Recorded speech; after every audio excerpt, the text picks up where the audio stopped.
Alright, looks like we're live, everyone. Welcome. Hope you're all having a lovely Sunday.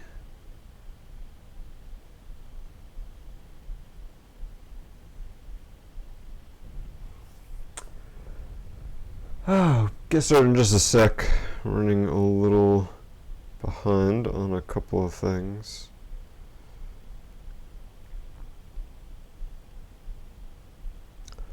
I blame Winky, always getting in the way of stuff.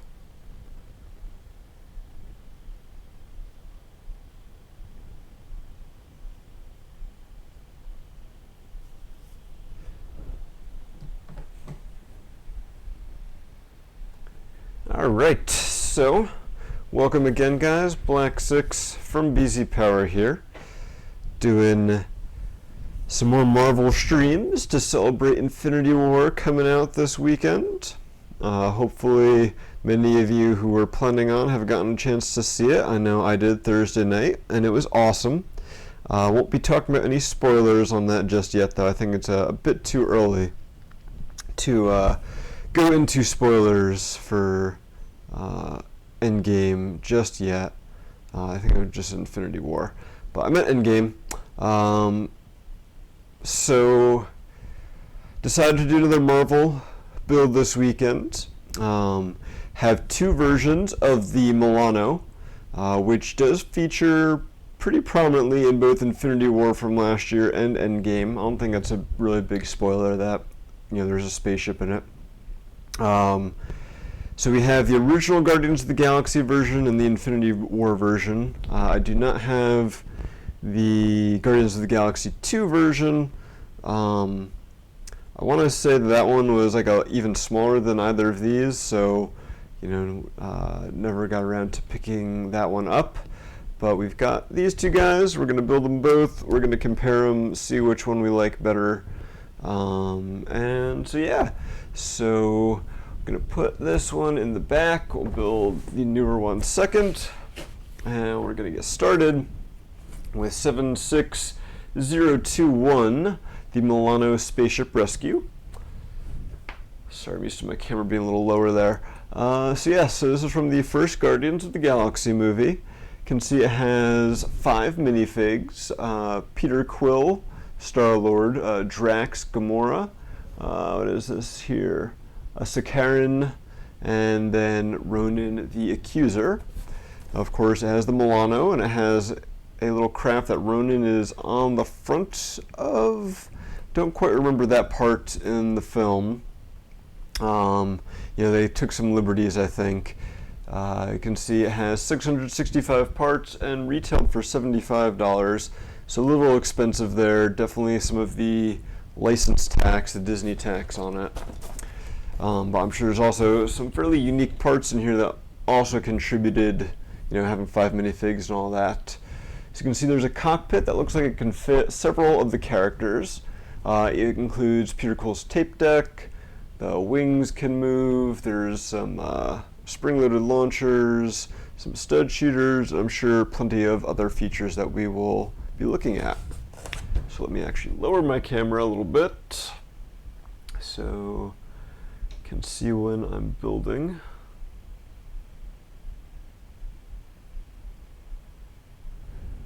There we go. Alright, and let's open up this bad boy. Yes, I've had, hey there, Ignica. See, I've had this guy sitting around for a good bit now. I think I got it in 2014, but I probably picked it up either at the end of 2014 when sets were going on sale, or like the beginning of 2015, and just never got around to building it. I guess I never quite had a reason to, but now I do.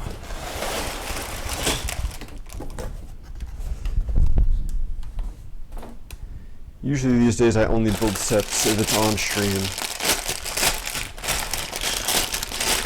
So I gotta come up with a stream reason to build, and thankfully Endgame provided that.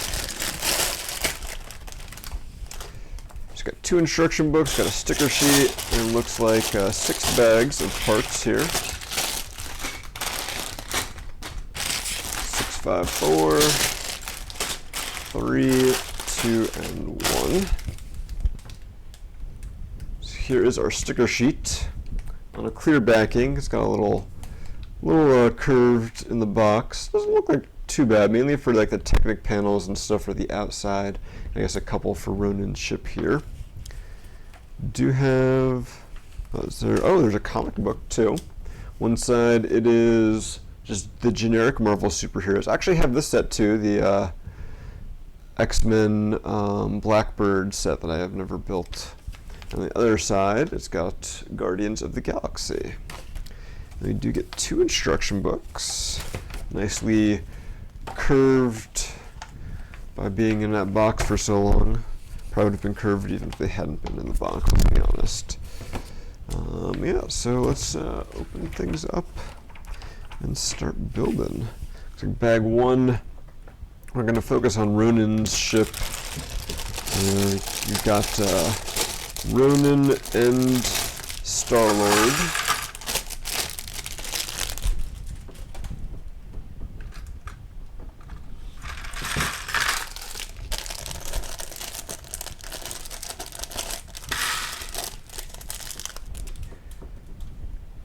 So Ignited, have you seen Endgame yet? I'm not sure how widely it's begun to be distributed, if it's made it everywhere. I got a brick separator. Got our lovely bucket O brick separators.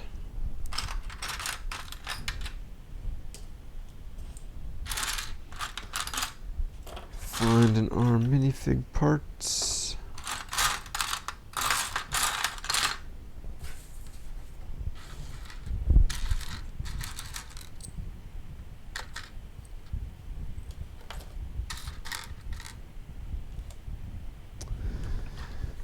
Alright, so that's a start. We'll see what other parts we need. Either cubic. Oh, it's good to know that it's available worldwide.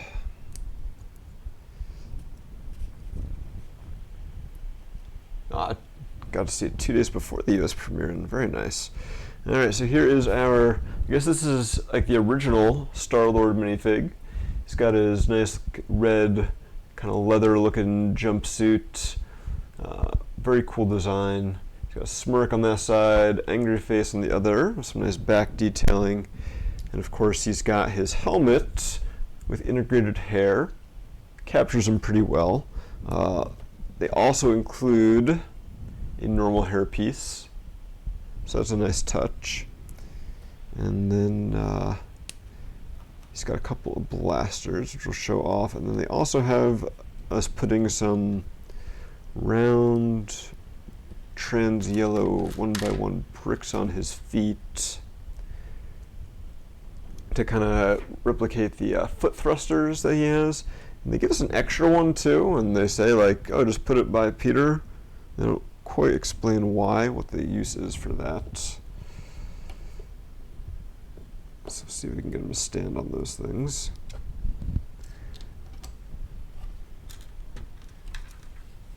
Oh, this isn't Ronin we're building, this is the Sakaran. I'm like, why am I giving him a gun and not a hammer?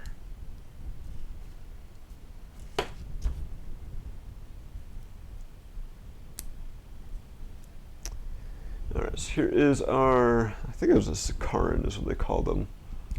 Got a really interesting torso design there and head. Kind of generic enough, I'm sure it could be used in other things.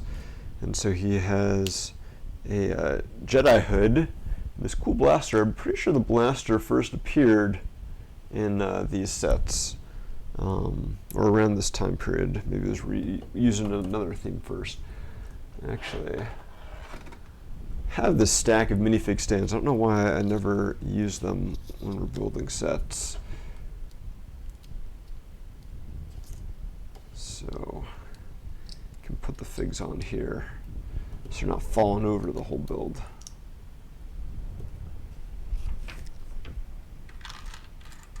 Also get to build the special blaster thing that Rocket puts together in the first Guardians movie to, in theory, defeat Ronin. Maybe that's what the other trans yellow brick is supposed to be for.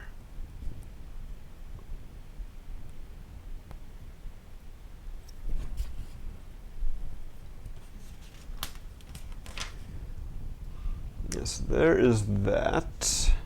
If we pop off Mr. Lord's other blasters, probably better if he holds it down there. He can hold that and get ready to blast Ronin. In theory into smithereens, but in reality, not quite.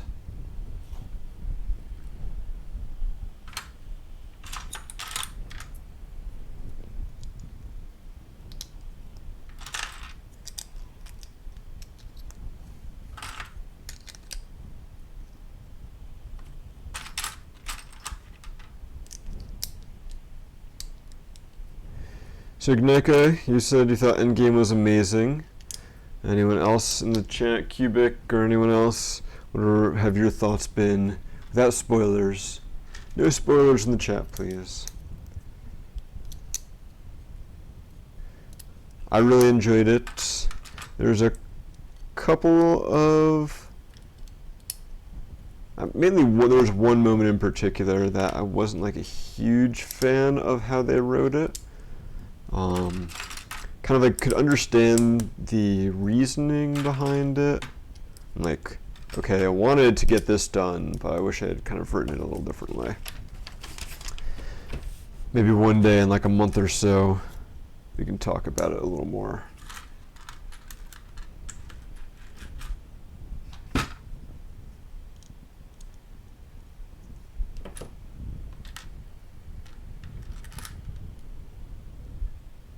Other than that, yes, definitely fantastic. Look at some trans red Baraki eyes. A fitting conclusion to what apparently is now being called the Infinity Saga.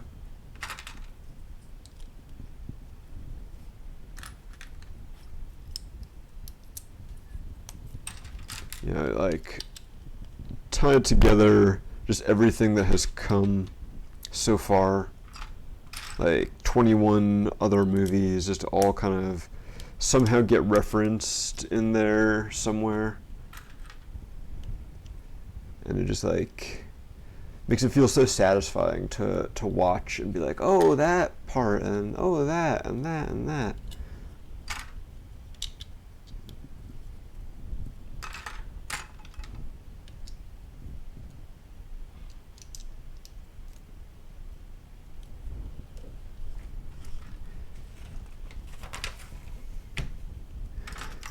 Say like it almost makes me wonder like what can they do next, or obviously there's going to be more Marvel movies. We know Spider-Man Far From Home's coming out in July.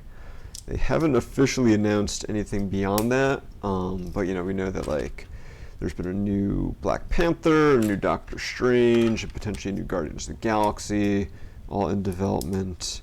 But it's like, man, do they need it? Like, I mean, yeah, we're still gonna go see it, but I just feel like that, such a satisfying conclusion with Endgame. I'm like, if they said, okay, hey, we're not doing anything more after this, I'd be like, okay, I'm okay with that.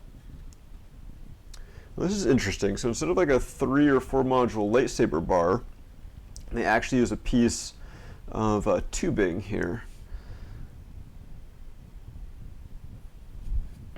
I guess that was a 2014 design decision they made.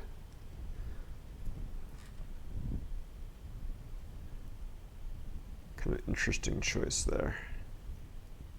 And that is so we can make this little engine thruster assembly. We have a Technic pin, friction pin with stud going on that tubing, and then pops into the back there.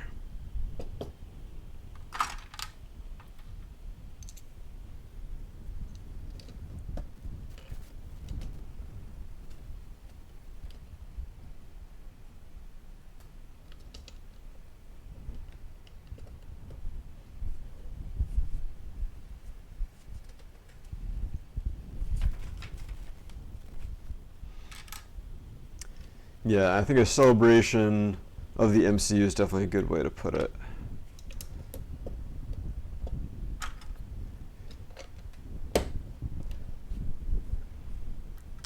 And maybe one of you guys in chat knows, but I believe that they have said that Spider-Man Far From Home takes place before Infinity War and Endgame.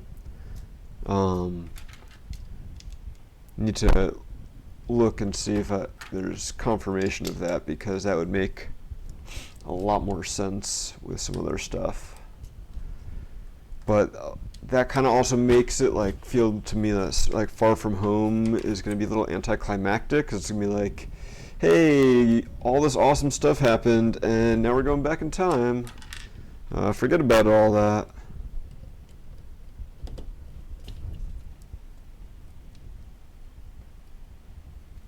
Hey there, Kopaka's cool companion. Glad you can make it.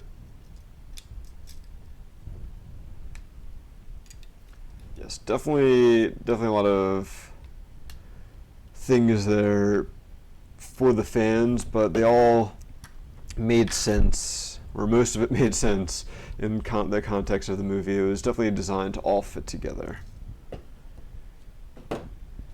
Ooh, our first stickers are on the canopy piece on this guy. I'm not sure I'm a huge fan of that.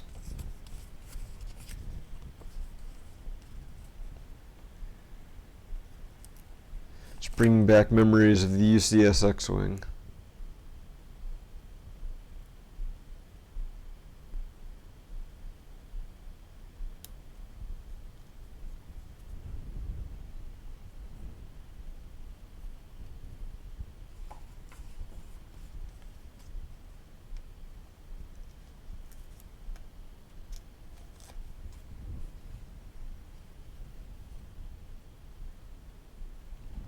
I think I picked up the sticker in an awkward angle.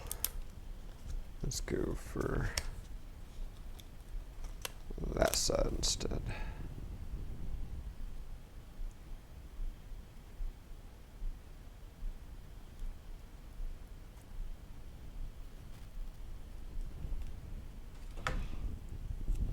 So yeah, there's our first sticker on the canopy there. Not a bad sticker, I guess. Kind of fits in well with the dark red color scheme we've got going on here. Now with that, we're just about done.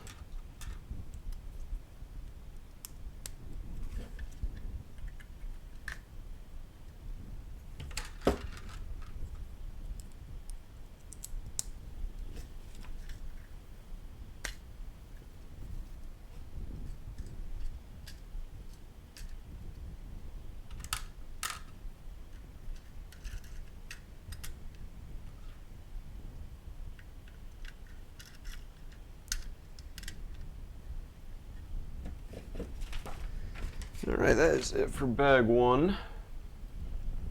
So you got this little pod thingy. I think there are definitely ships like this in the original Guardians.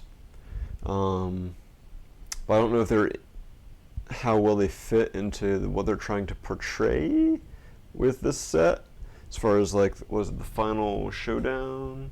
No, this is just the rescue. The Milano spaceship. Yeah, I'm not sure what scene they're trying to portray then.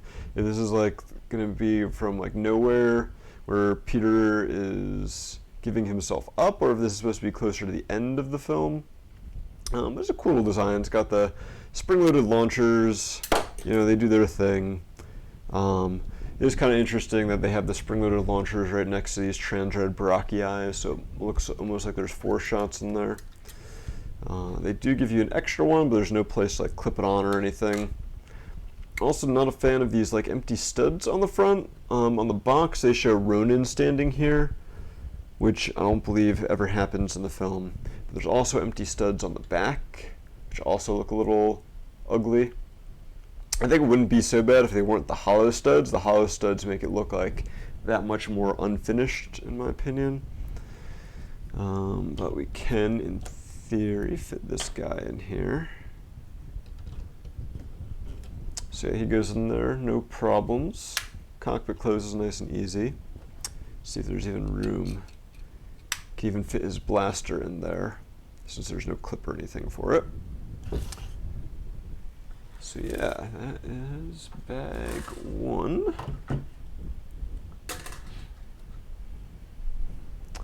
And on the bag two.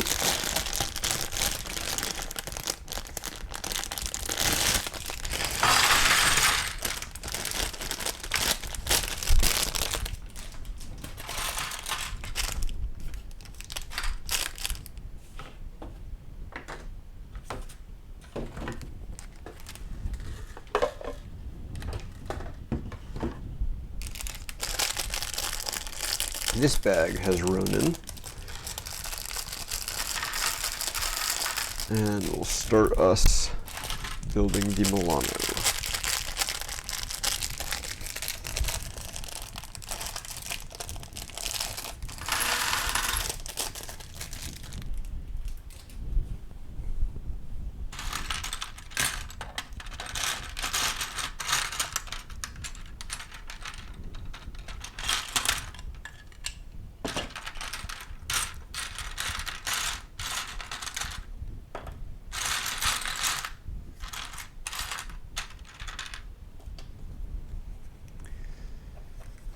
It's got a little cardboard box here. Looks like it has Ronin's cape in it.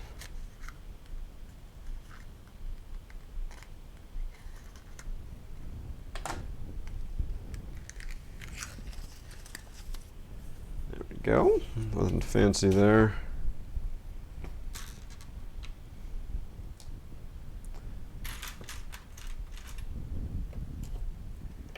Did like how Ronin ended up appearing in Captain Marvel. That was a nice little reference there. So here is his torso. Got some pretty nice printing on there. It does have a little blue around the neck, which makes it a little harder to reuse on other figures, since most figures you use aren't going to have a blue skin tone. Let me just put the cape on.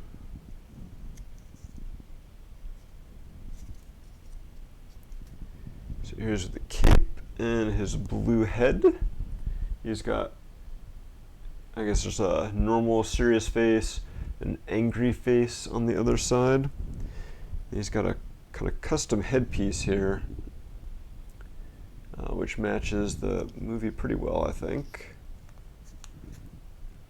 And then we got to build his hammer and the holder for the Infinity Stone.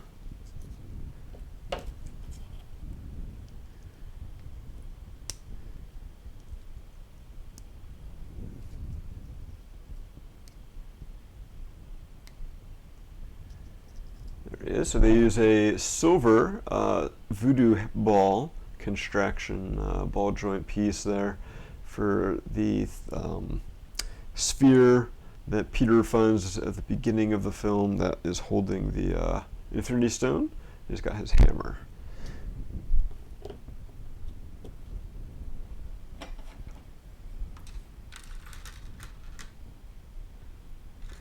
Don't ask me which Infinity Stone it is, because I still haven't gotten those all straight in my head. I know Vision has the Mind Stone. And I know that Spoiler from Infinity War has to die to get the Soul Stone. Hey there, Tolerant X.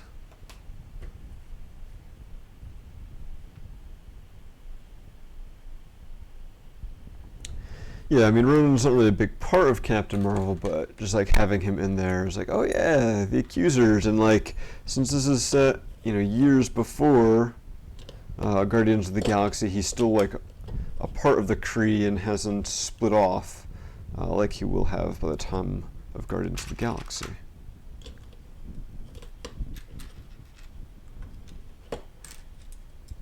Hey there, Matt Lipinski. And thank you, Jason Ignica, that it's the Power Stone that's in the inside the ball joint.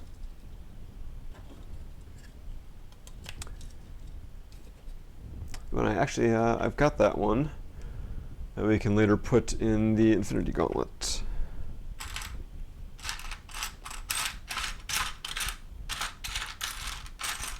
I think there's just one Infinity Stone that I am missing, which I'll have to find a way to pick up so I can complete the gauntlet.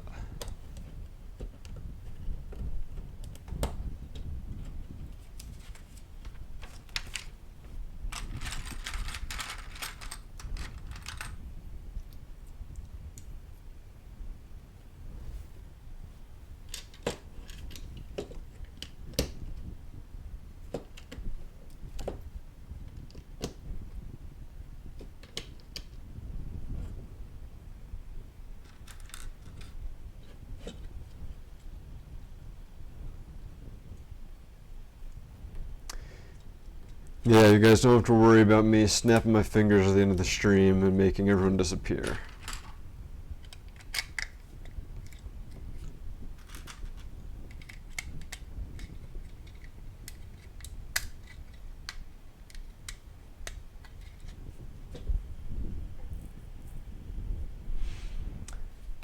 Can the piece with the Infinity Stones be clipped to anything? So, who was it?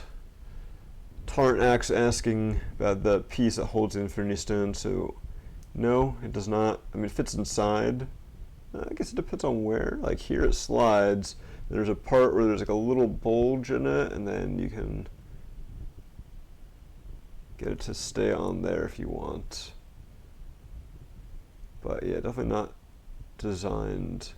I guess you can. There's also a little notch in here that it can clip onto. If you're looking for interesting build techniques.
Oh, welcome to Jackson.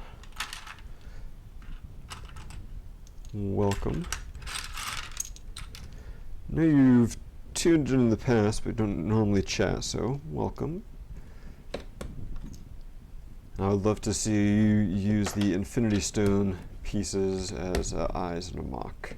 Let's make that happen.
Time to put in the stud shooters.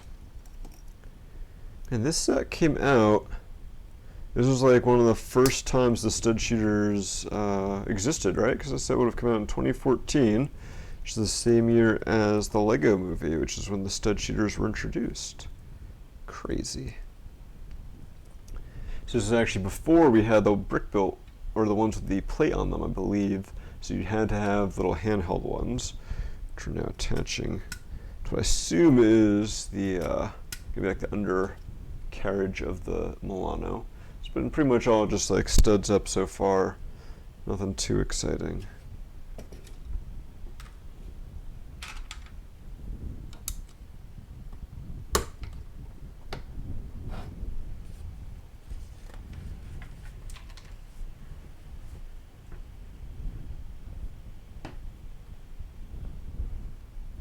I mean, I could be wrong, right?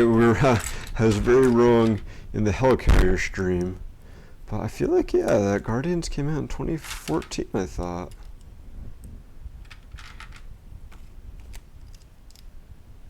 Maybe it was 2015.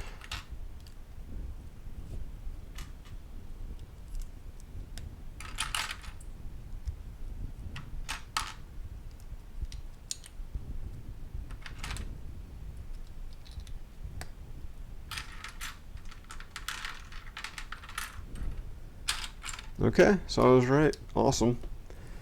Haven't lost all of my memory.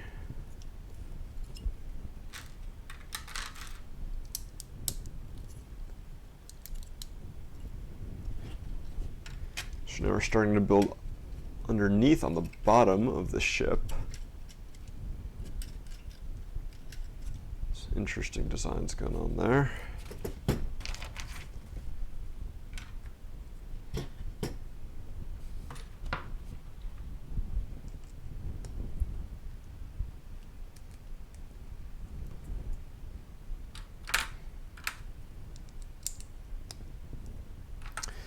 Where has the time gone? Indeed, Jason. Just flies by.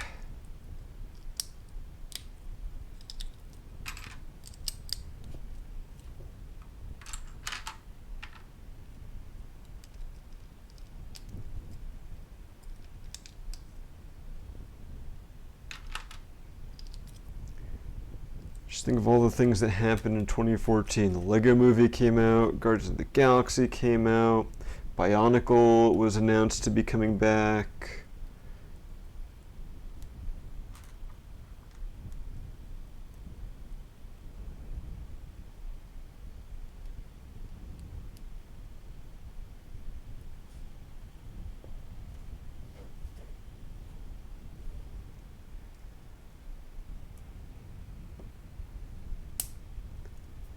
Yeah, right, 2014 was definitely a great year for Chris Pratt.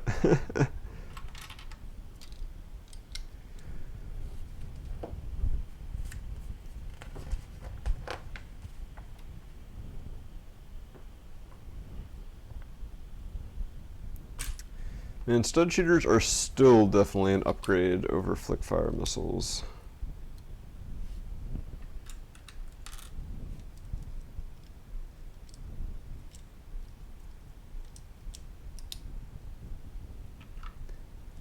I'd say in many instances they're better than the spring-loaded ones as well, because they're less obtrusive.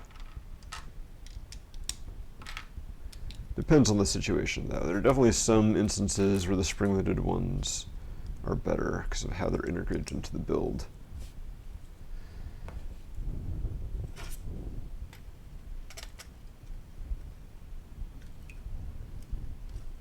I am really liking, like I thought we were just going to be using these fuselage pieces and that was going to be like the bottom of the ship.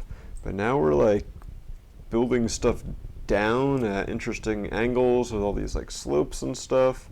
So it's already shaping up to be a pretty cool shape build.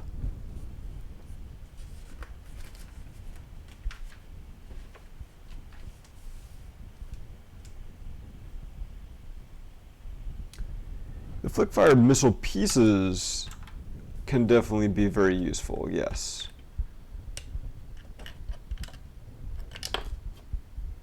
But when they're used for their like original intended purposes. I think when they can be a little annoying because they don't shoot very well.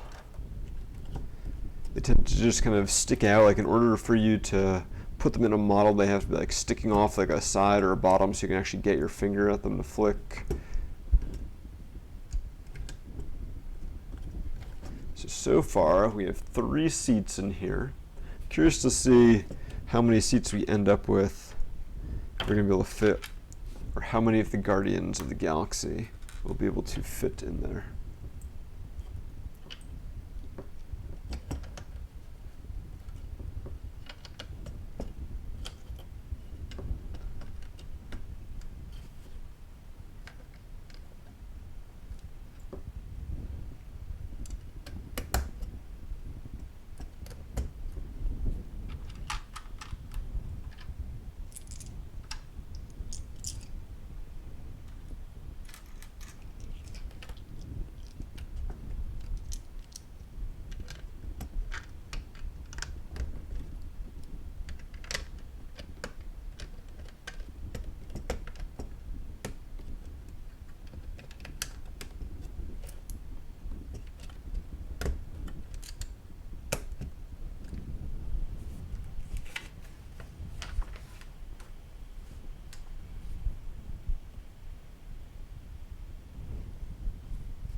That's cool. They actually built the seats up a little bit to use these cheese slopes as headrests. And then of course they're using these guys as like armrests, so they have a little bit more, detail than a normal seat would. It's kind of nicer than just cramming in a seat piece and calling it a day.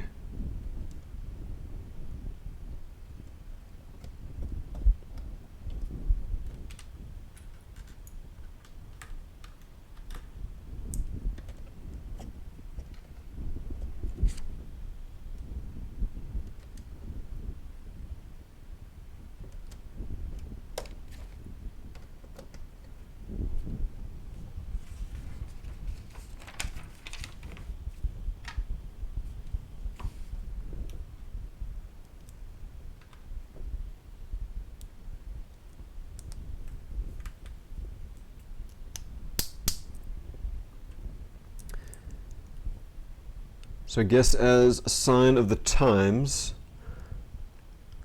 they use this 2x2 tile with printing, I believe is Star Wars, from Star Wars. It looks like Orbesh lettering at the top there.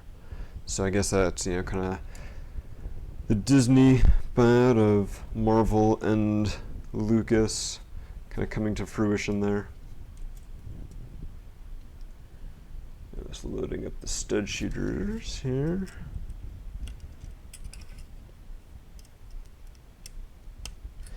This another kind of interesting thing is on the stud shooters, they're connected on these Technic pin axle combos, so they can kind of move up and down a little bit and spin. So they kind of have like a range of fire, which I guess is kind of useful.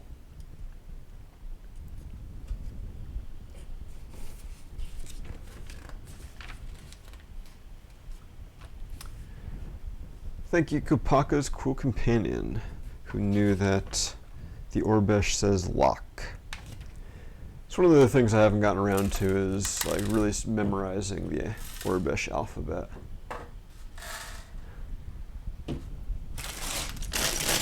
Like 15 years ago, I would have been all over doing that. These days, I guess I just don't have the time. Hey there, LaRocca.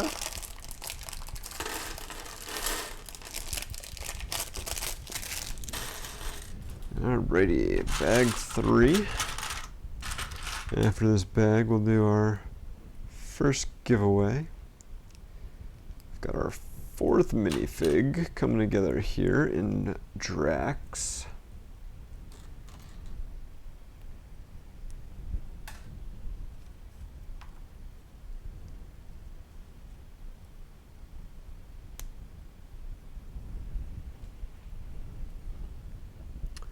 Alright, so here is Drax. I think they did a fantastic job on him. The jumpsuit legs and all the tattoos on his chest. He's got like some minifig heads on there and on his arms, which is freaking awesome. Just like the level of detail going on there that my camera probably is not capturing well. And then more on the back and on his right arm. I feel like Drax is one of the reasons why the set is as expensive as it is, just like all that minifig printing there. He probably definitely added $1 or $2.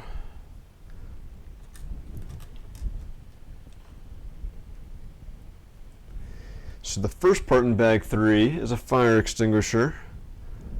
Little inside joke, I believe, by one of the set designers, who frequently includes those in superhero sets.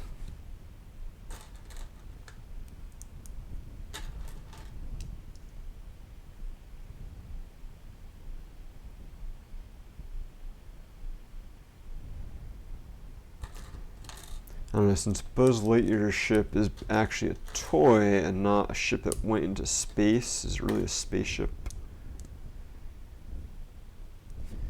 Alright, now I got the pilot's seat going in there, even fancier than the others, with a nice backrest.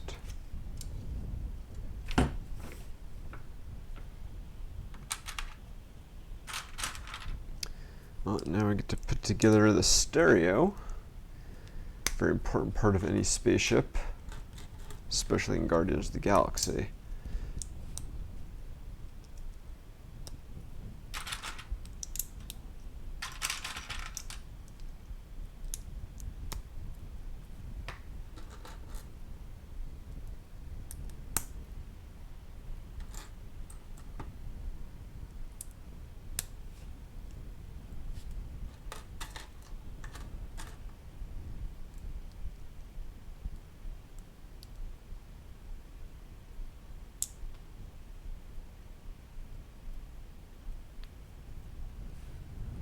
Alright, so here is our stereo. Another Star Wars print there on that 1x2 tile. First appeared in some of the Episode 1 sets, I believe. Well, that's kind of neat. It doesn't actually attach on the studs that we have put in this 1x2 brick with a Technic pin that it just kind of pops onto. And it keeps from turning because there's another brick over here, but it does mean you can easily remove it if you want. It's kind of like a play feature. I'm not sure why you need to necessarily, since it's never removed in the film, but I guess it's just a cool thing. You know, kids probably like to have like a little boombox in there. Maybe when they were designing the set and doing like some target audience testing, you know, the kids wanted to pull it out. So I go, okay, we can do that.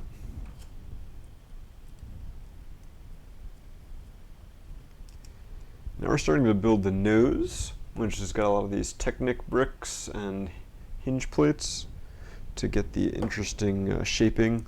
I believe it's going to be at like a right angle in the front.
Here we go. So now got a 1x4 tile here, 1x3 that kind of locks the nose in at a, well, keeps it from going further than a 90-degree angle. Right now we can still collapse it if we want. I could assume once we attach it on here, probably won't be able to collapse it too much.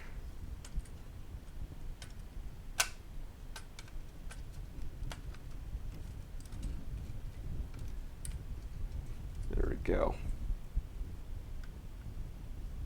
Did I do something wrong? Because it's not quite at a 90-degree angle.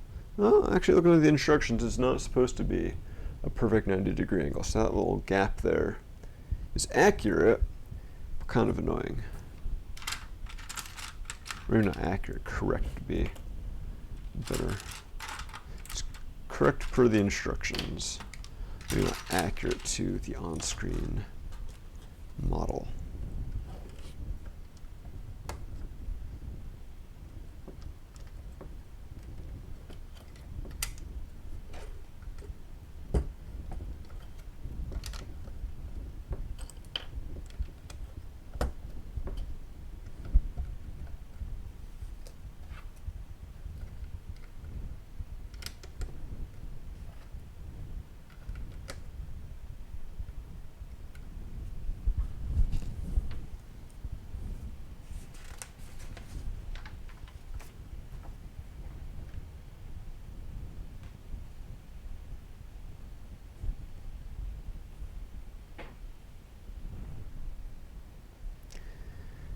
Some interesting talk in the chat there, discussing favorite brands.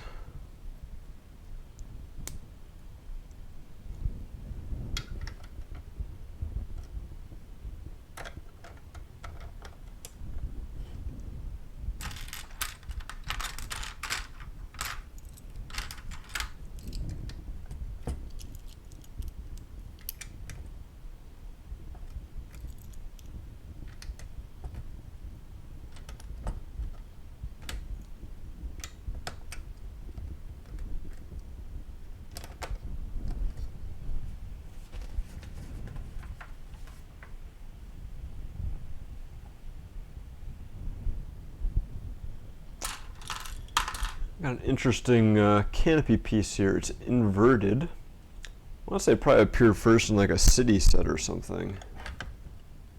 Seems like something that would be in like a construction vehicle or like a air traffic control tower.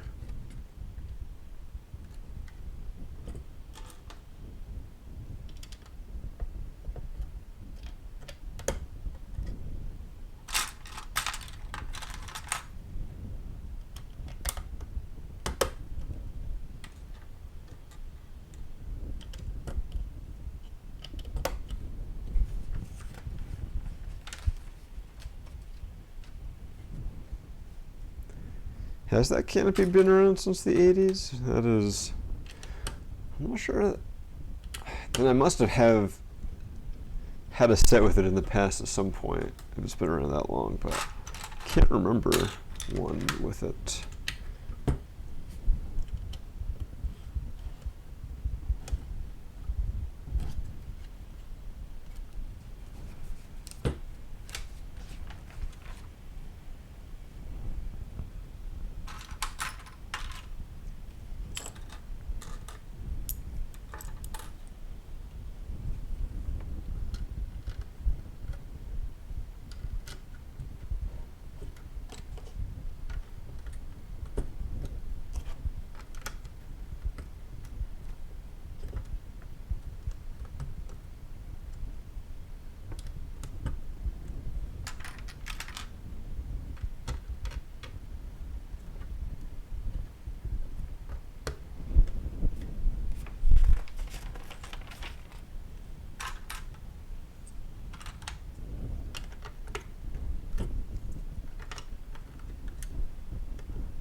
Wow, been around since '85.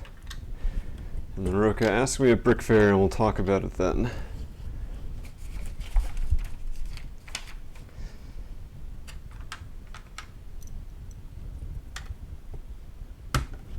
This is kind of interesting. So we had these 2x3 wedge plates that we put on our pointy part and kind of fit into the little notch here. And now we're starting to cover that up a little bit. Oh, unless I drop the part I need. There we go. And you can see when I put this on, it's going to cover up the notch and kind of make that front part like flow a little bit better.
I think it's cool that they're using the technique of putting a stud in between four other studs.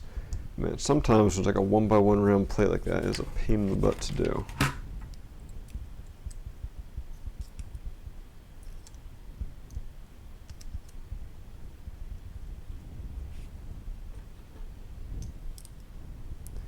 I think this is supposed to be an engine now. They're putting on the back.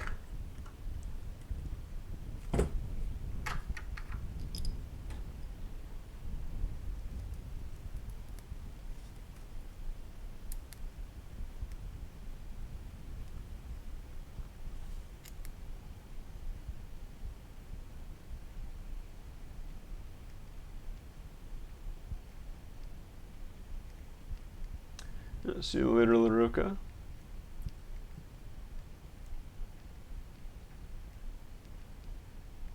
There's a Ninja Turtle spaceship in 2014? What?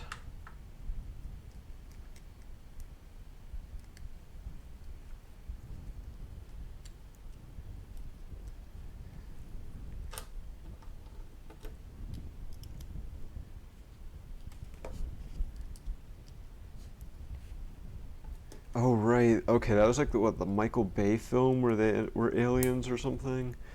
As soon as I heard that that was like part of the story, I just checked out from that and never saw the film.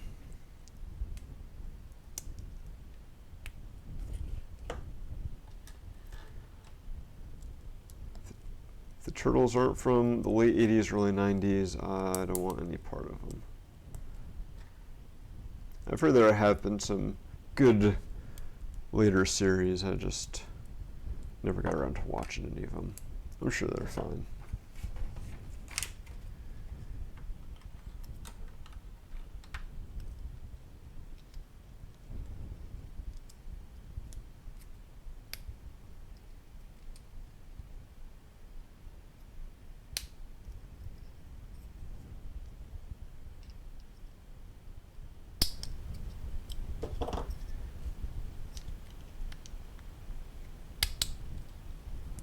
It wasn't based on the movie. That's even more odd.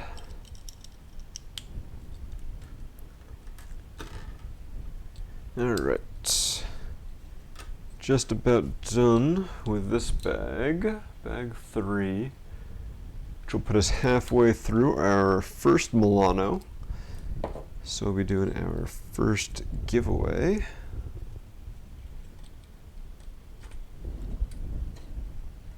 Just put that link up.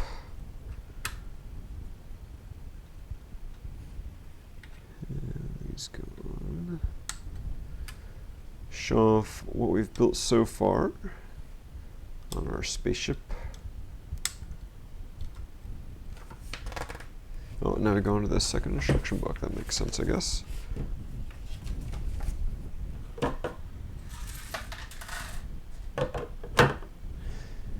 Alright, so here is our Milano so far. I'd say doesn't quite look like a spaceship yet, but we're getting there. Not a fan of these exposed studs down there. Hopefully those get covered up, and it looks like based on the box we're going to have like the plates at an angle in the nose, so I'm sure that'll get hidden away.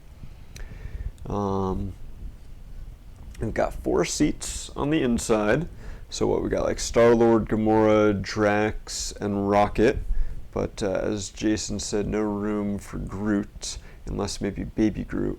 Might be able to fit Teenage Groot in there standing up, but no way Mantis is fitting in there. And then on the back we've got, I guess, one main engine and then several thrusters to keep it hovering. And these guys, they can turn, but only inwards. They can't turn outwards. And they have these little fins on them. Maybe those are for like directional maneuvering or something. So yeah, we're getting there. Not quite a spaceship yet. I do like, even with the fire extinguisher there, I count 1, 2, 3, 4, 5 clips that you can potentially, you know, clip weapons and stuff onto, weapons and accessories. So that's always a nice touch. All right, so let's open a bag 4, and then we'll pick our first winner for the day.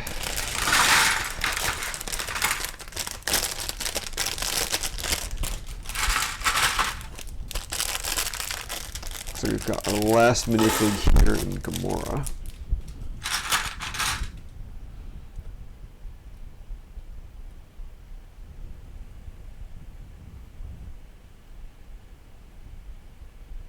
Alrighty.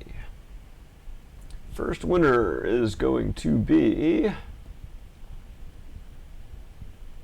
Makuto Aroka. He won a Sergeant Jyn Erso buildable figure. If he had waited a couple more minutes, he would have been around to hear that he won. But that's okay, he'll be getting an email with that info anyway. Alright, so it looks, that's kind of interesting. It looks like bag 4, we're going to be building the right side of the front of the ship, and then the left wing.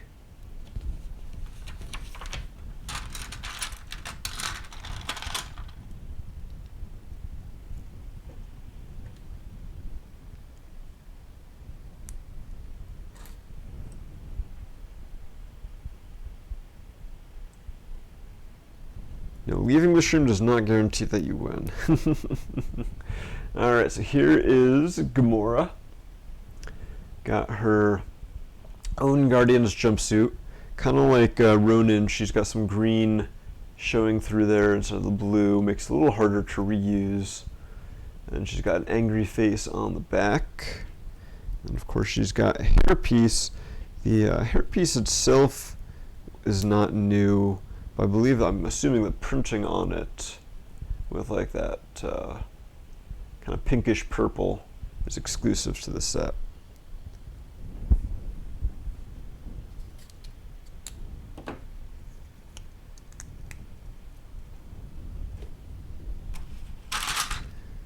Lots of big plates and Technic panels, and hey, that looks familiar. So getting some of those out so I'll be able to find other pieces that I need here.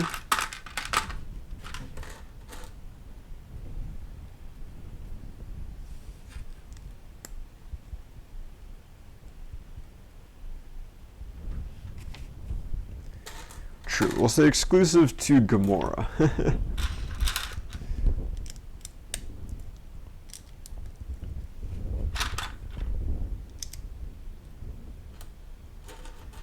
And just go around giving random figs Gamora here.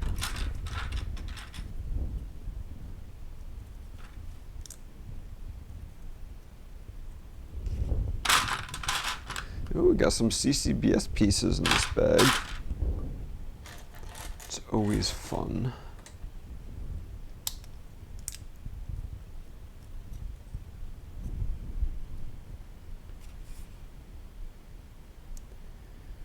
Did I do something wrong here? Oh, nope, okay.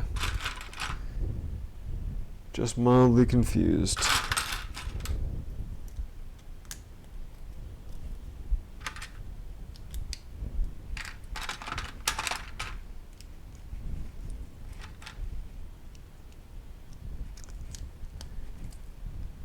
So we've got 3 of these 2x2 plates with Technic pins on the bottom, which it looks like are going to perfectly line up with the Technic pins here. So that'll be a cool little technique there to attach them to the front. Although it does look like these go on the other side. I had that backwards.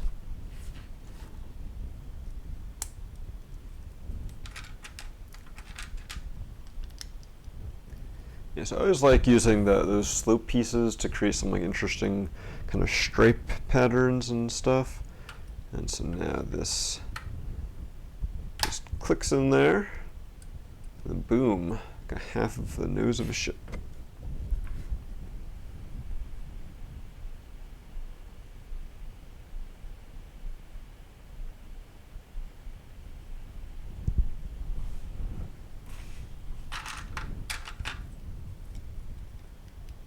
All right, now on to the port side wing.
This is kind of interesting. So we're building up this front here. We got this 1x1 brick with a stud. I put this cheese slope on, and now underneath we put this Technic plate that has the holes in it with the tile, round tile with the hole. So we're sure we're going to be doing something there that's going to attach in, and then the cheese slope will keep it at a particular angle, is my guess.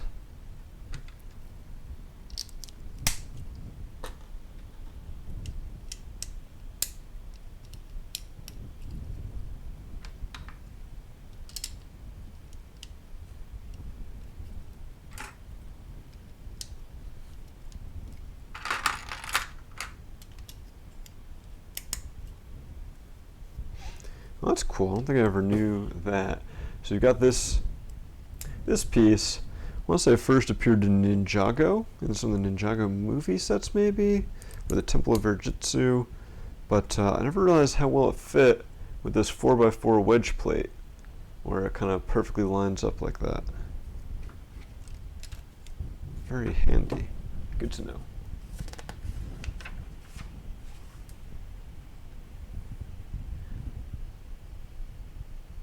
Hey there, Tove Pie, and your fiance.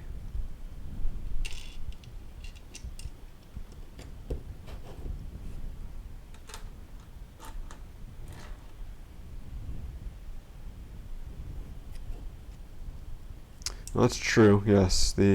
As we discussed earlier, the Milano is definitely before the Ninjago movie. But I do feel like that piece first came out in Ninjago sets. Ninjago sets did exist before the Guardians of the Galaxy sets. Of that, I'm pretty sure. Alright, time for another sticker.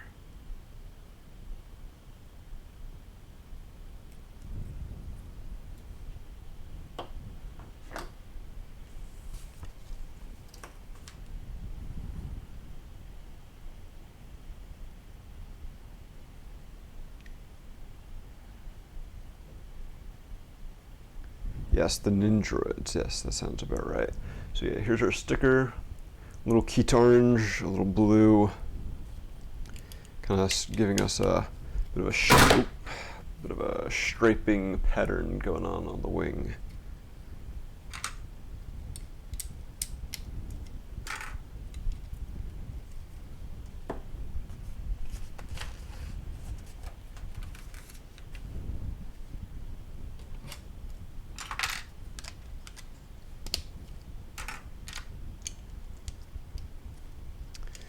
Looks like we've got some interesting techniques going on here for the wing.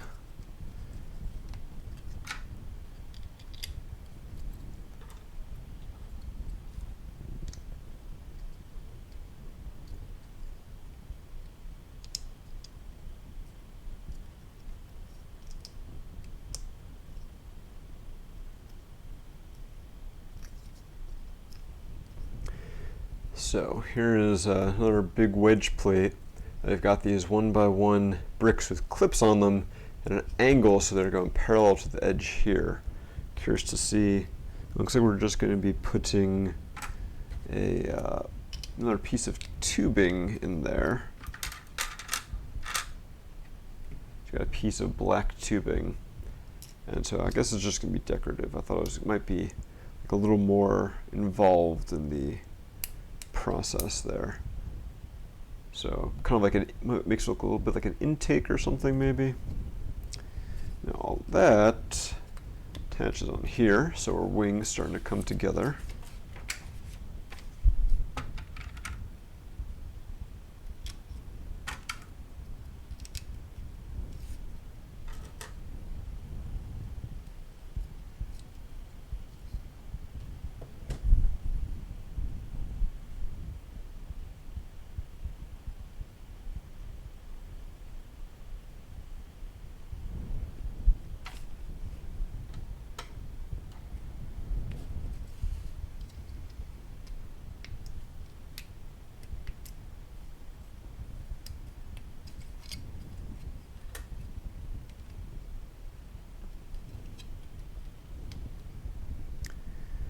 So here we go. Piece I'm sure a lot of Barnacle fans know about. We're sort of connecting it to a couple of system Technic bricks there. So you've got two ball joints. I'm guessing we're going to be using these connectors for.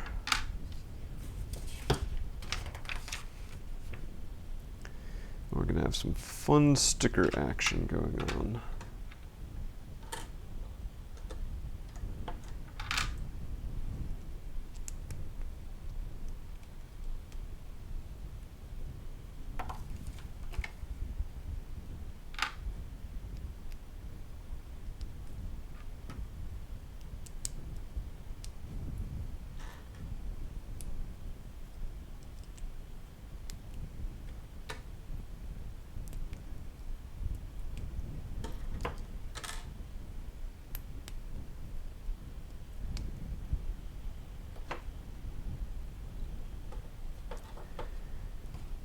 Alright, so before I attach the wings, just as I should do before I put the stickers on, but I'm putting the stickers on first.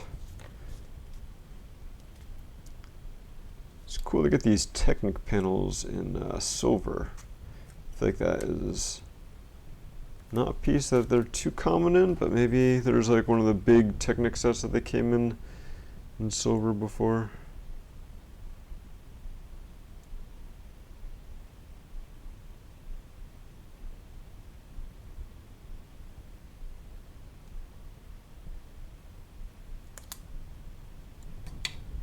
Probably should pick this up from the other end.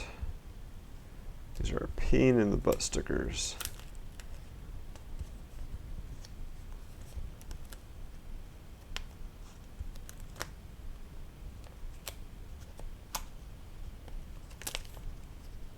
Oh no, I got a sticker on top of a sticker. This could be disastrous.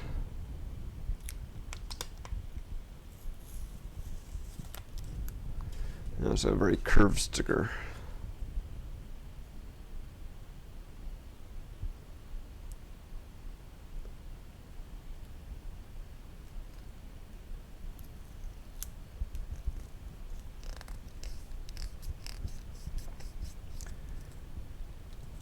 go.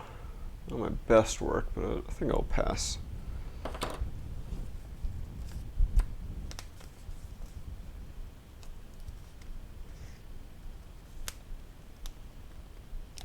feel like stickers on Technic panels are some of the worst out there.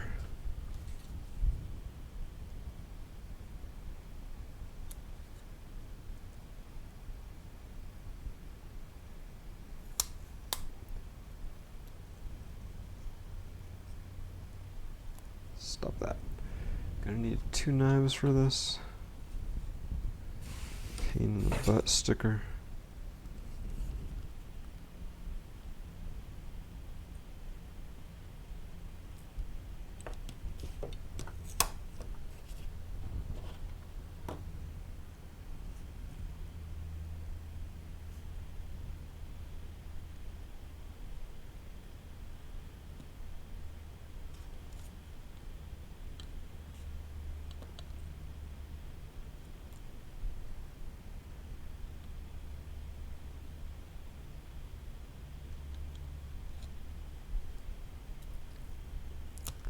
I don't even know what the best way to put this sticker on would be. But I've got 2 more of them, so hopefully I figure it out.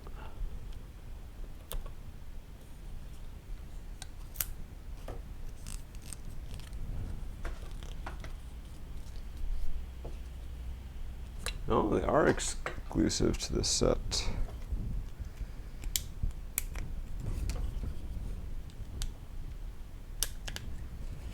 Alright, so there we go.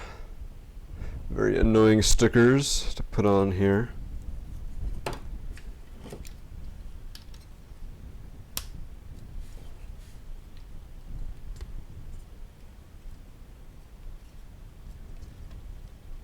It is interesting that there's not a lot of room between these 2 ball joints, so it kind of makes the wings go at a weird angle, which I think is kind of part of the idea.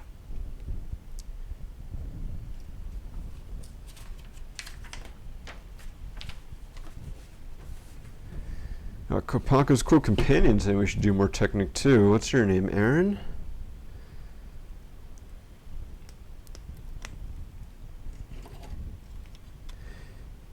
If you think we should do more Technic when you answer the survey for the giveaway, make sure you select Technic. There's our Bionicle wing going on. Like I said, that cheese slope is helping to keep it at a little bit of an angle.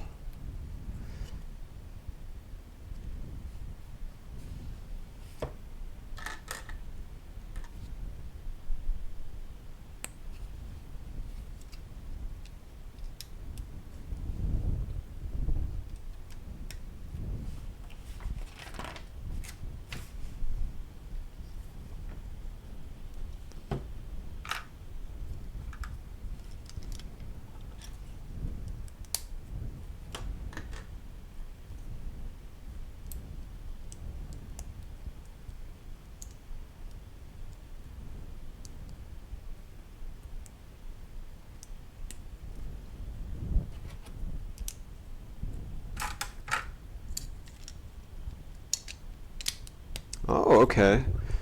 So I have to stand corrected. So I thought this bar was just decorative, but we just built this contraption that has these clips on it, and notice the red will line up with the other red, and that clips on the front to give us a cool little edge. It's a little bit beveled and not quite straight on there. So there's a really cool technique there.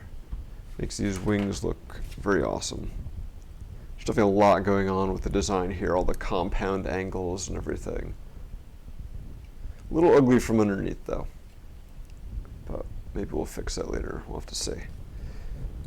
All right, trying to break the seat here.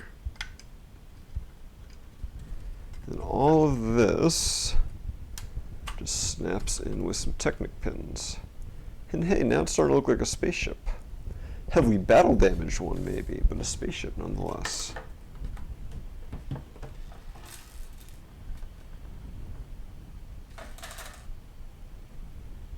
Yes, that wing was from the Fantoka.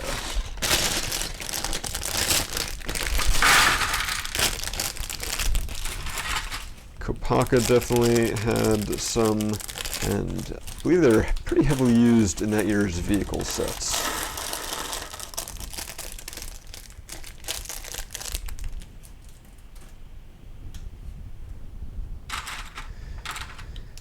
Alright, now I get to do all that again, but mirrored.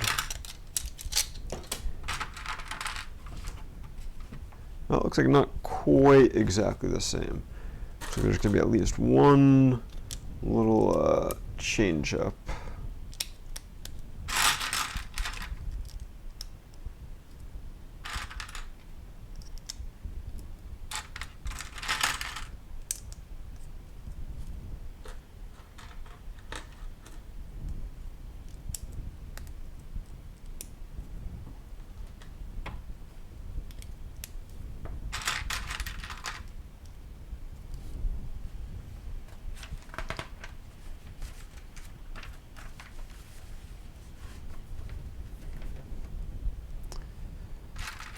Yeah, so on this one, we're using this 1x8 plate with the track on it.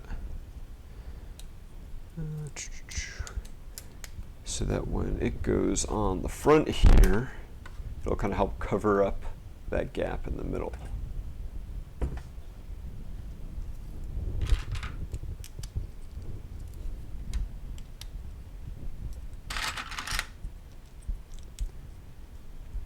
Is anyone else OCD, like when you're putting on a part like that you have to make sure all of the little gaps in the pins line up and they're not alternating, even though you're never going to see it in the final model?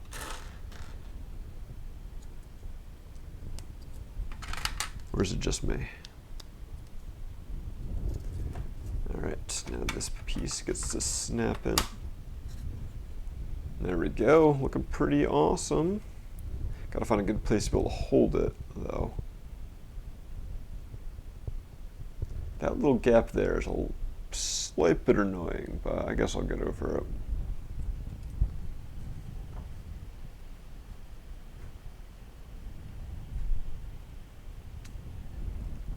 Alright, to have Pi and Kopaka's quilt companion, it definitely brings me pleasure in knowing that I'm not the only crazy person like that.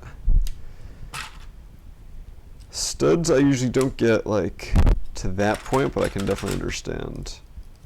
There are definitely some situations, like the ingot, like the 1x2 ingot pieces, I always have to make sure those are lined up as well.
I like how everyone has their own rules. Like some people will do just the Technic pins, and some people are doing studs.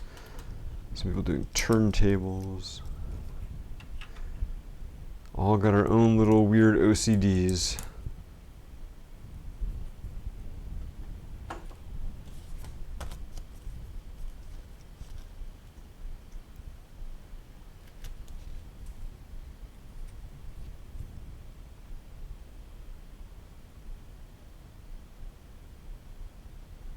Another one I do is on the Technic pin couplers, like that. You can put a pin in on either side. I'm always like trying to keep aware of where that little gap in that coupler is facing on the final model.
Remember once I was talking to Nick, the Lego designer who did Voltron, among other sets, and he's saying that like he always tries to follow the instructions exactly, like however it's displayed in the instructions, and if it's not like displayed clearly in there, he'll like go looking in like other steps and stuff to see if there's like a different angle that will show how it's supposed to be oriented.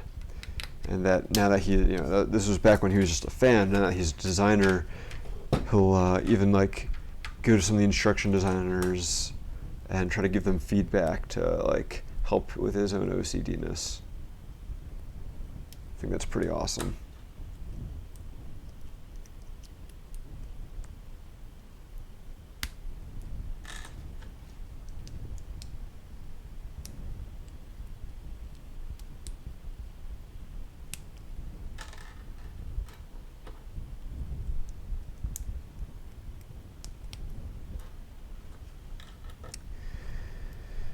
Alright, now for more pain in the butt stickers. Let's see if I can figure out a better way to do these.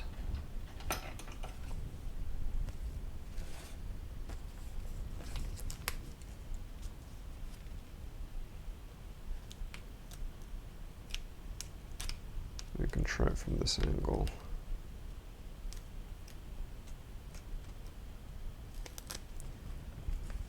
And it's such a pain in the butt too, because you have this line and it curves a little bit at the end there.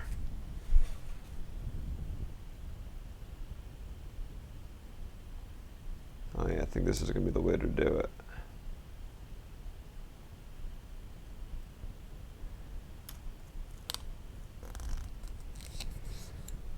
Well, as they say, third time's the charm.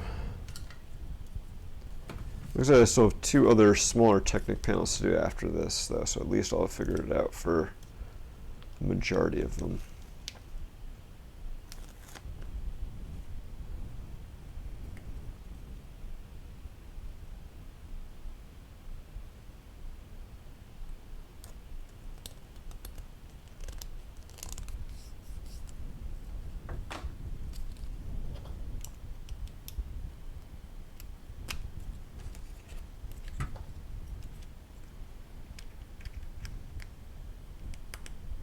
Can't imagine trying to put these stickers on if you already have it attached to the wings. That would be a big pain.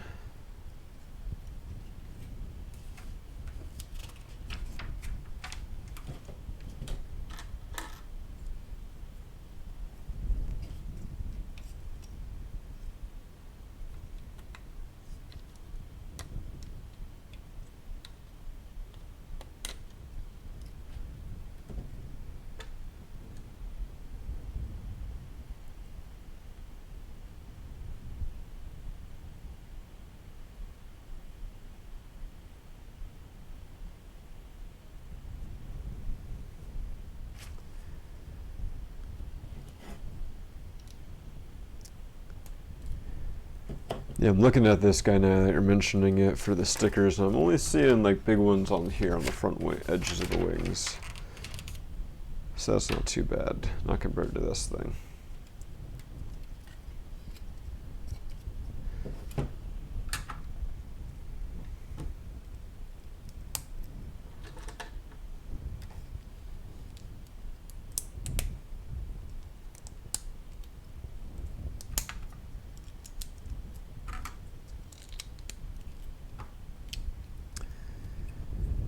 All right, another front edge there. Attach on. And we are starting to look like a real live spaceship now.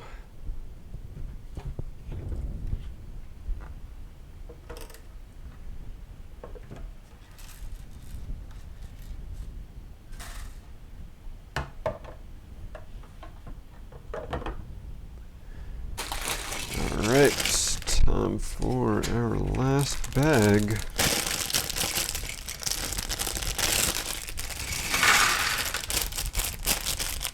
Still got, looks like 3 more stickers to go. 4 more stickers. Thought I'd already peeled that one off, but it's just a red ring. It's like an Xbox 360.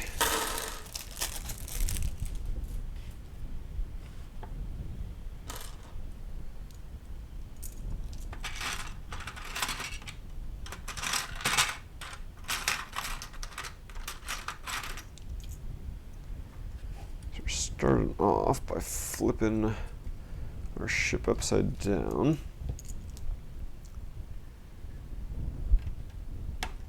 Attaching some things to the underside here. Some of this is to keep the wings from popping back off again, since currently they're just on there with Technic pins. Some looks like it may be for some play features. Does this thing have, no, flick fires? Oh man, I thought we got away from flick fires. So the little craft that we built had trans red Baraki eyes, and this one's got trans orange. In this case, they are flick fires.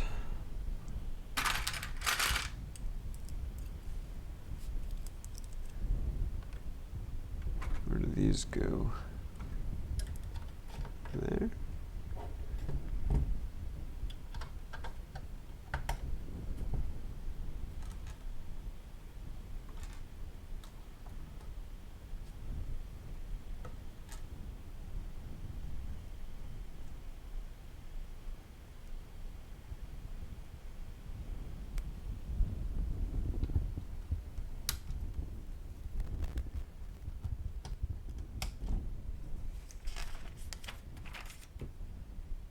Well, I think anytime they have you adding stickers to a part that's already in the set, it's pretty dumb.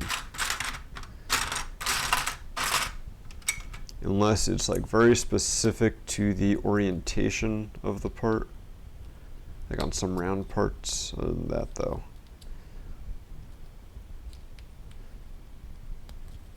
do the sticker first. Alright, so we got some thrusters going into the bottoms of the wings here. I do like the key orange Kopaka shields, I guess, if we're going Bionicle references. I think adding these on definitely helped kind of finish off the set, looking at it from the bottom. I mean, yeah, there is still some like exposed stuff over here, like some unfinished kind of stuff. But overall, I think it looks pretty good.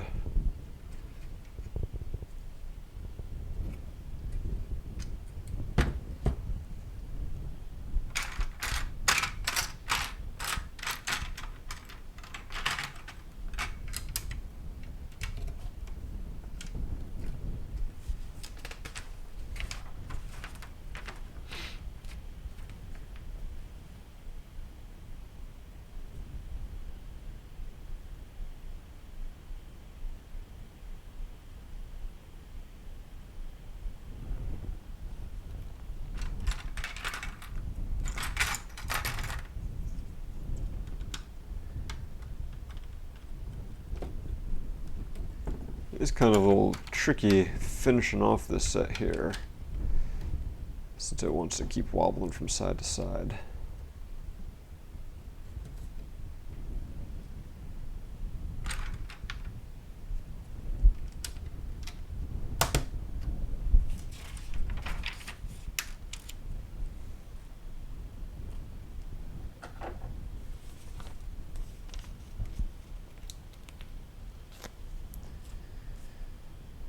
I assume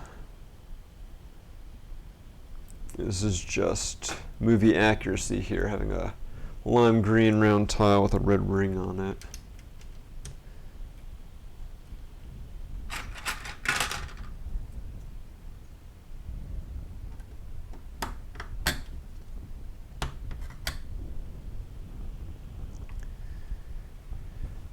Okay, looks like now it's time for the canopy piece. It's going to go from the front all the way to the back.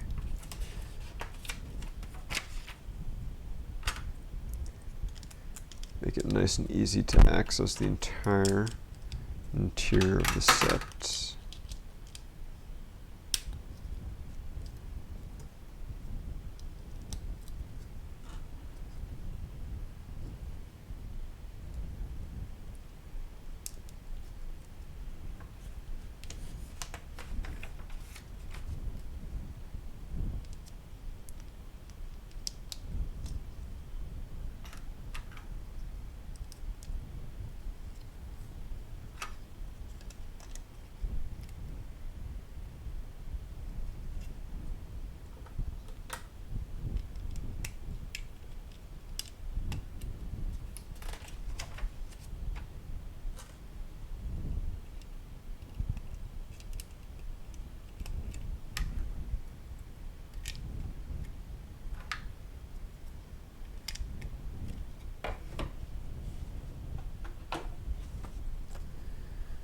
Alright, time to put a sticker on this little flag fin piece here.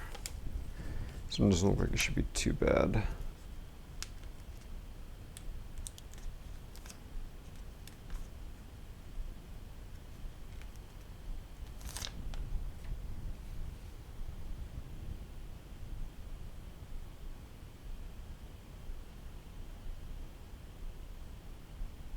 Well, the fact that it's transparent actually makes it a little harder.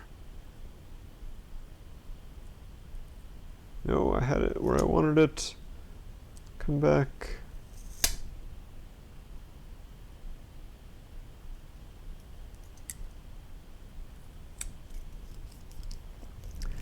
Yeah, it makes it a little harder to see exactly where you're placing the edges when they're transparent.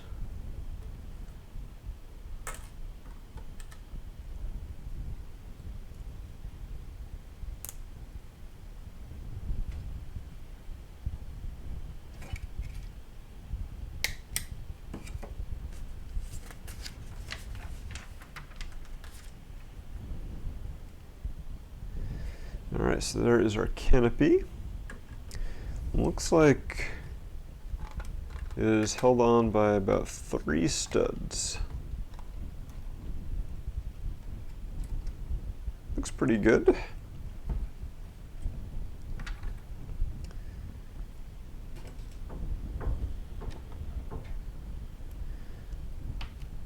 Oh, I think we're pretty much done. Just need a couple more stickers. Then we'll be able to show this off and do our next giveaway.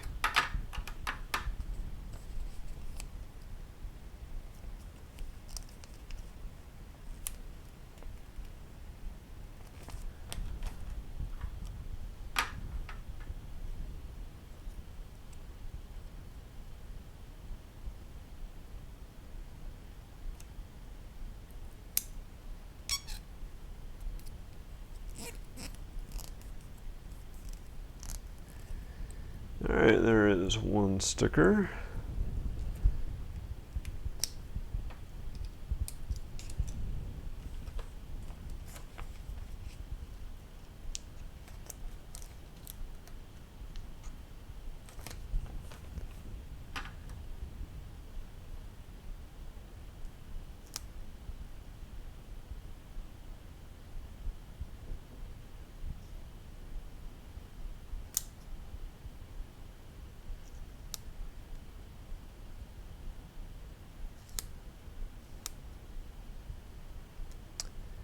not grab this one in the right spot.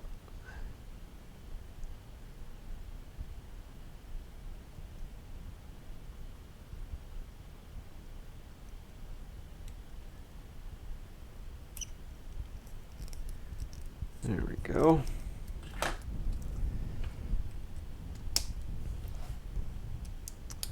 All right, and our last sticker. It's got little clip hinges we had before. Clip and clip. Okay, and that is it for the construction there. Sure you can fit everyone in there. Have the tape player, wings that fold, flick fire, stud shooters, parts inventory, Lego Club, Lego Marvel Superheroes. I guess the original one. Interesting. And then advertising the other couple of Guardians of the Galaxy sets, which I don't believe I have.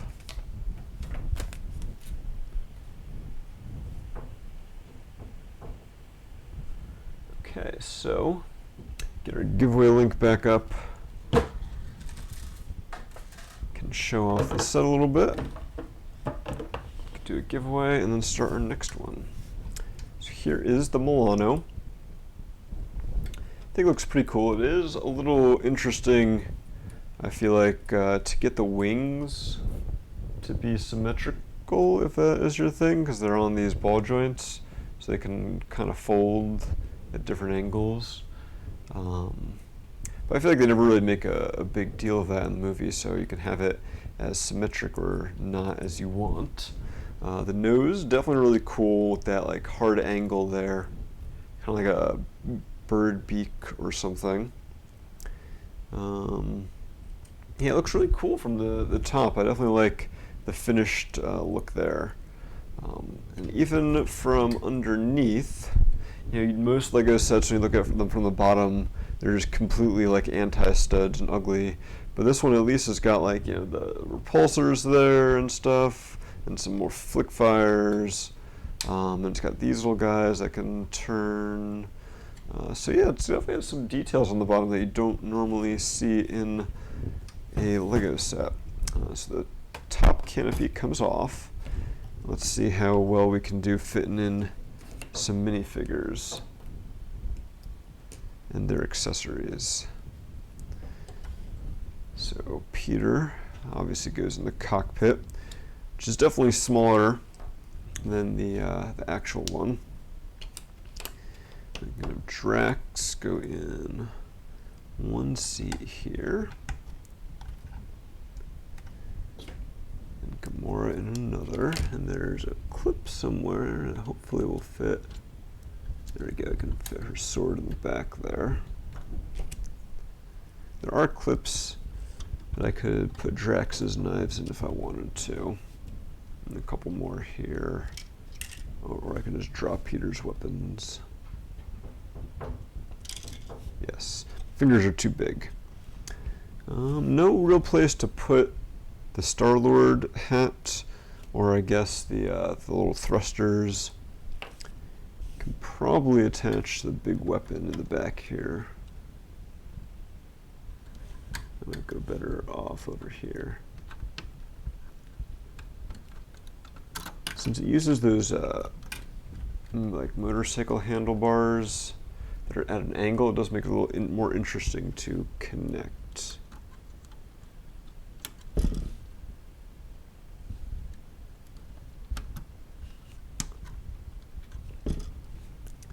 All right, to get a little more accurate, I do have a good old Rocket Raccoon with Baby Groot. So this was a poly bag. I believe it's on sale at like Toys R Us. I can fit that in there. And is there a spot for Groot? I can fit Groot in there. And Rocket's blaster. Can maybe go on a clip somewhere. It might be pushing a little bit. There's plenty of space just to drop stuff in if you're not too picky about it.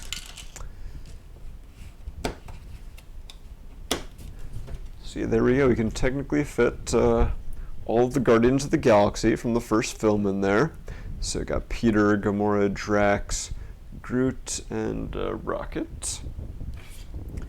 And then I can put the canopy back on. And it's very swooshable, for sure. I definitely like the look of it. I know the colors aren't super accurate to the film, but I think the shaping they did a really good job with. And of course we also have our little accuser craft here that they show in the box art with Ronin standing on the front with his hammer and Infinity Stone. What did we say was the Power Stone? To go up against the Milano. So pretty cool. So yeah, this originally retailed for $75. I definitely didn't pay that much for it. Like I said, I got it on sale. Maybe it was like 40 or 50. For 50 bucks, definitely worth it. But even for the original 75, I wouldn't say it's like the worst deal ever. But definitely an awesome set. So yeah, let's pick ourselves another winner.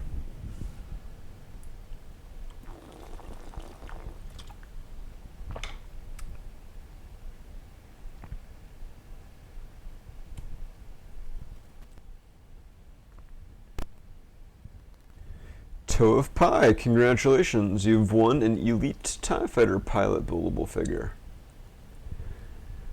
What else you guys saying in the chat?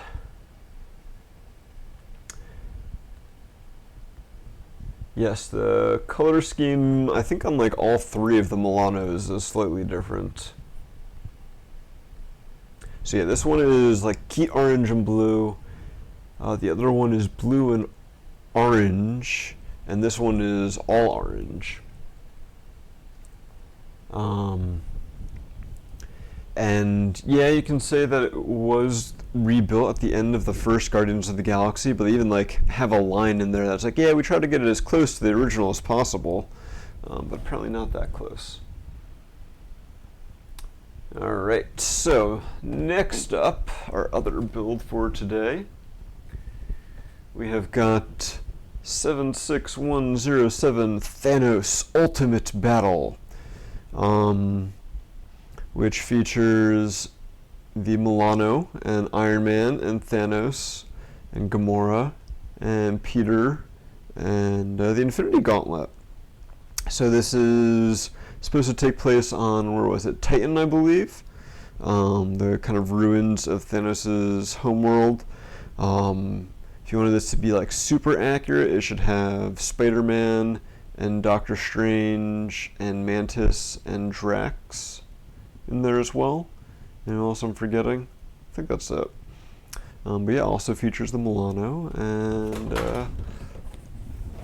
see how that one is. I think I just knocked a wingtip off the other Milano. So you can see this has some of the cool power blasts that we had in one of our other sets we built last week, I believe, and that this combines with 76102 Thor's Weapon Quest to make an even bigger spaceship. And that for some reason there's a spot to hold the Infinity Gauntlet, even though that never really happens. And some other questionable play features in there. We will check all of that out.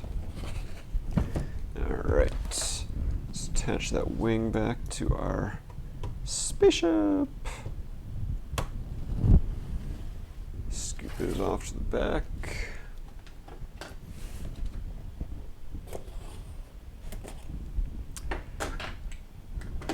And yeah, so this set retails for $5 less than the original Milano, but it has like 8 more pieces or something like that. What would that be? 9 more pieces. But I guess in some ways you do get less, because you get 2 spaceships in this set, whereas this one you get Thanos. So here the instructions are bagged separately, but that did not keep them from getting curved, or the sticker sheet for that matter. Let's see how many bags we got here. We've got 2 number 6 bags, a couple of number 5s, 4, 2, 3, and 1, and Thanos.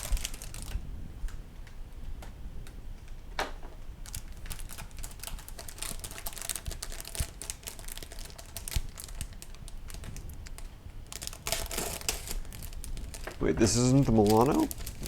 Why did I think that the ship they had was still the same one? Apparently this is the Benatar. I don't think I ever remember them talking about that in the film. That would certainly explain the differences.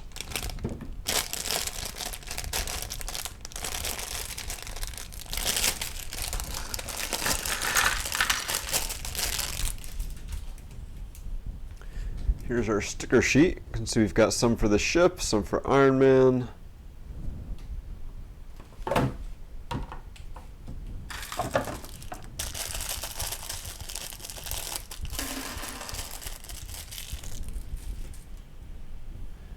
Oh, that's right. They did destroy the Milano in Guardians of the Galaxy 2.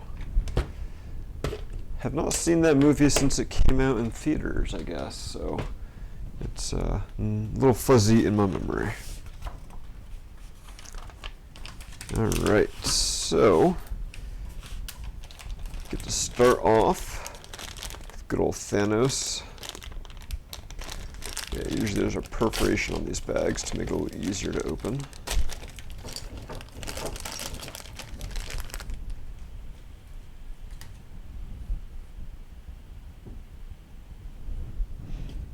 Apparently, gotta read James Gunn's tweets to know the name of this ship, and that it's not the Milano. Not sure how I feel about that.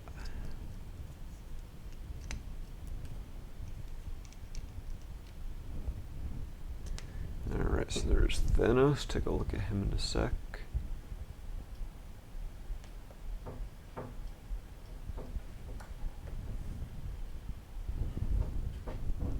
Alright, so here it is, one of the big figs. Looks pretty accurate to the film, maybe a little too big. He's definitely a big character in the film, but I wouldn't say I feel like he's not like on par with the Hulk as far as his size goes.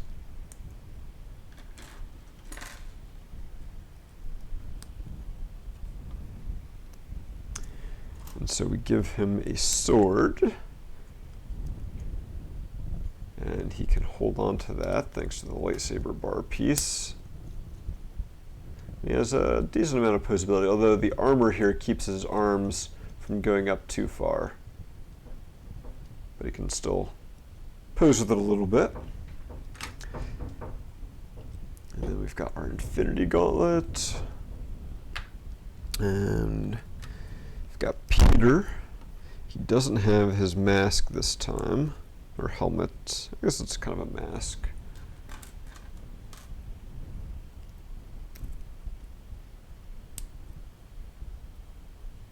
Since it doesn't cover the top of his head, I guess it's a mask and not a helmet. So there he is. Got a smirk on one side, angry face on the other. Plain black pants. You can see how he compares to the earlier Peter. So it kind of looks, so it is a different face, very similar, but not exactly the same. Different hair as well. I guess he has some different hairstyles. I feel like it's supposed to be the same face, but it's looking like just the printing is a little different. Like the eyebrows look thicker and the beard looks darker.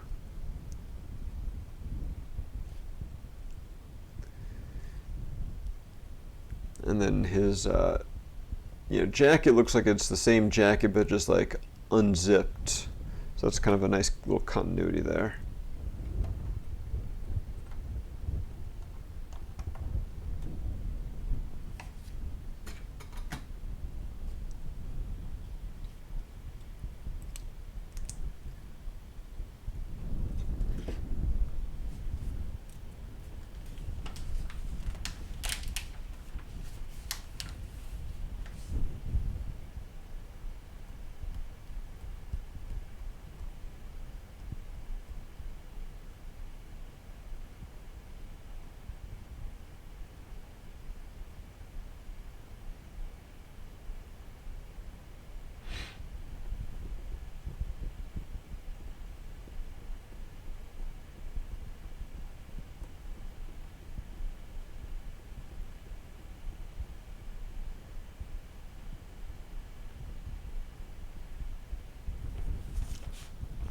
Alright, I got a pedestal for the Infinity Gauntlet because that totally existed in the film.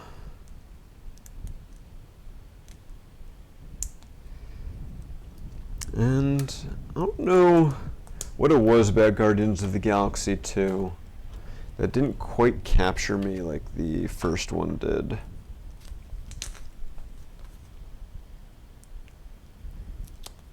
Like, I feel like when I first saw the first one, maybe it was just because I had like such low expectations for it, like not knowing anything about the characters, that I was just like so surprised by it. The second one was good, but not quite the same. I don't think, yeah, like I said, I don't think I've seen it since it was in theaters. I'm waiting now, probably for this holiday season. I'm assuming they're going to be releasing a box set of all the Phase 3 movies. And at that point, I'll pick it up and hopefully rewatch all of them.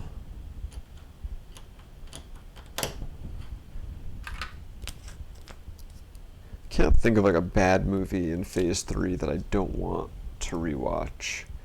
Say the weakest is probably Doctor Strange. And I mean, I didn't think Doctor Strange was bad by any means, just like the weakest. Alright, so we got our red Infinity Stone here. Thankfully, they give us 4 in case we lose some of them. So it's good to have extra Infinity Stones, kids.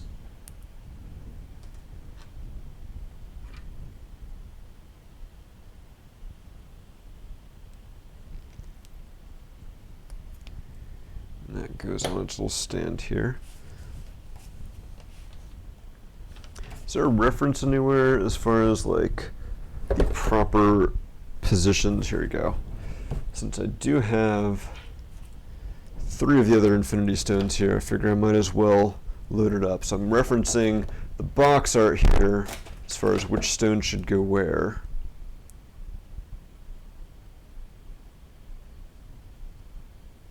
I could take the ones from the sets themselves, but why when I have extra?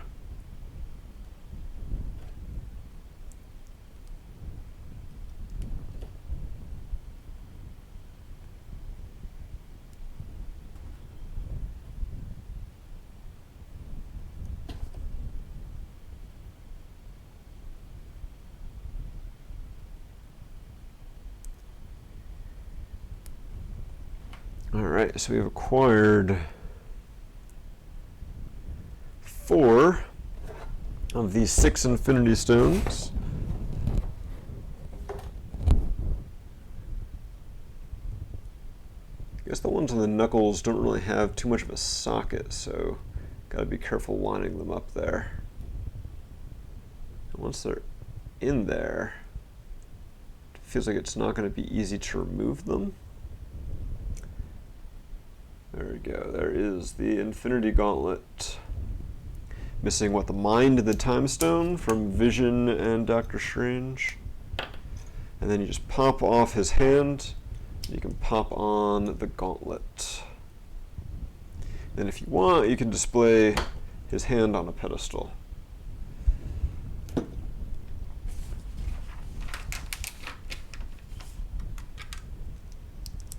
I do have the Wakanda set from Infinity War somewhere.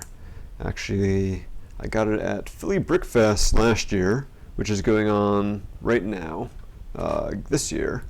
But last year during one of their games, that included the Wakanda set that I was able to pick up through that. And just have to figure out where those parts ended up to find the 5th Infinity Stone.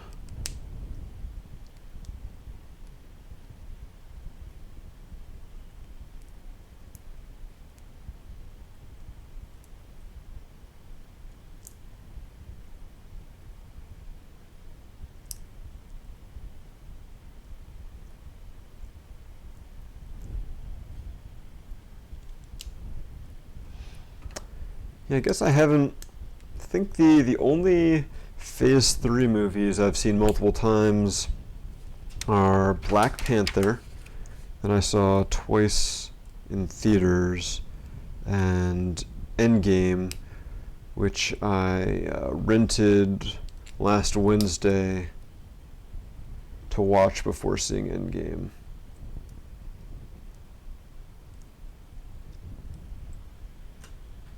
So Ragnarok has not had a chance for any of the jokes to get old or anything like that.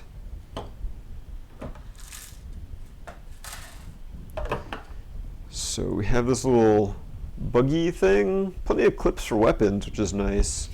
I guess Peter and Gamora are supposed to go on it. Don't remember that from Infinity War, which, as I said, I just rewatched last week. But yeah, Peter can go on there. Sure. Won't think about it too much. It's a Lego set. I try to add play features in.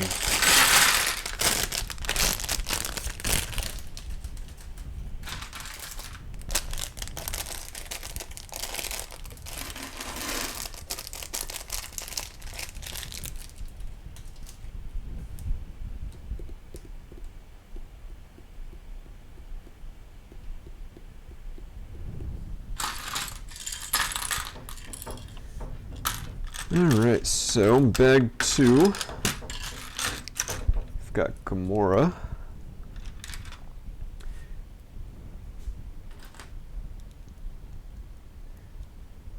So it has the same hairpiece as our original Guardians of the Galaxy. You can compare the two figs. Oops, just pulled our whole seat out there.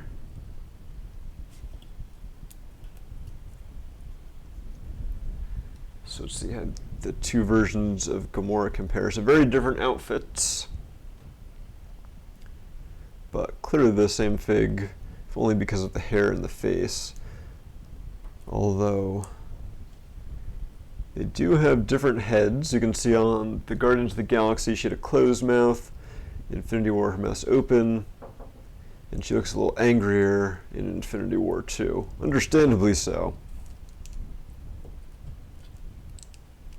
Well, I guess Gamora shouldn't be in this set, should she? That's right. I don't know if we want to talk about Infinity War spoilers. Is that hashtag too soon?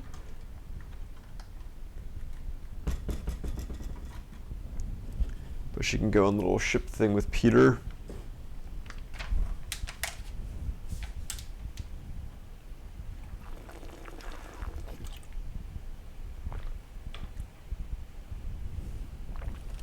Man, I cannot imagine trying to see all of the MCU movies in one showing. I saw several theaters were doing that, like a marathon of 22 movies leading up, well, including Endgame.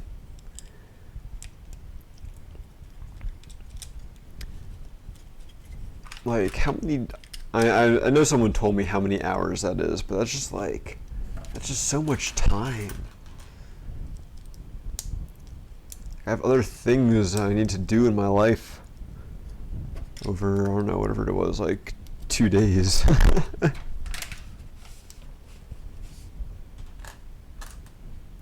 feel like sitting in a movie theater for that long, you could just like feel yourself starting to atrophy. Eating nothing but theater food for 2 days straight.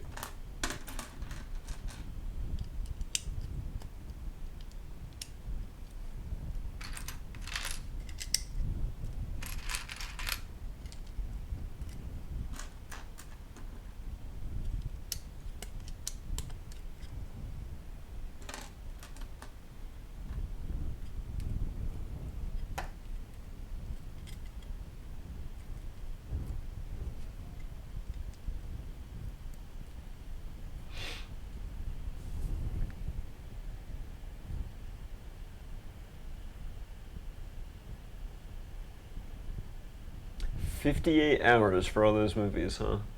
Wow. Can you put the scroll headpiece on Gamora?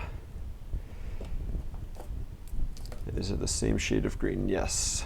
Gamora can have green ears, although her mouth shows out the back. Good thing I had that little dude handy.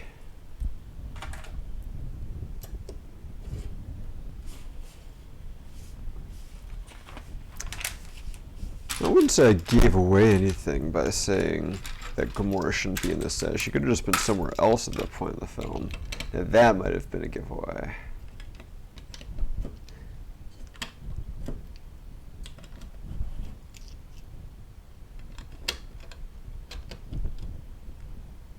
But yeah, Infinity War has been out for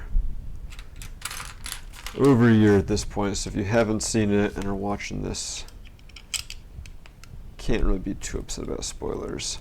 Liking all these sand blue tiles that we're getting in this set. That's pretty sweet.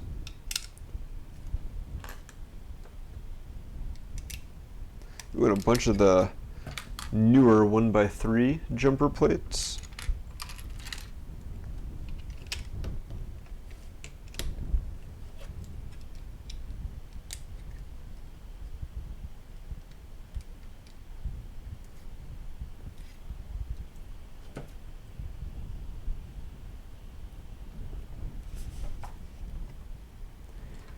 Yeah, I feel like about the longest I could do for a movie marathon would be the 3 Lord of the Rings extended editions. And that one, because, you know, I'm like a big Lord of the Rings nerd, I think I'd probably enjoy more than just about anything else.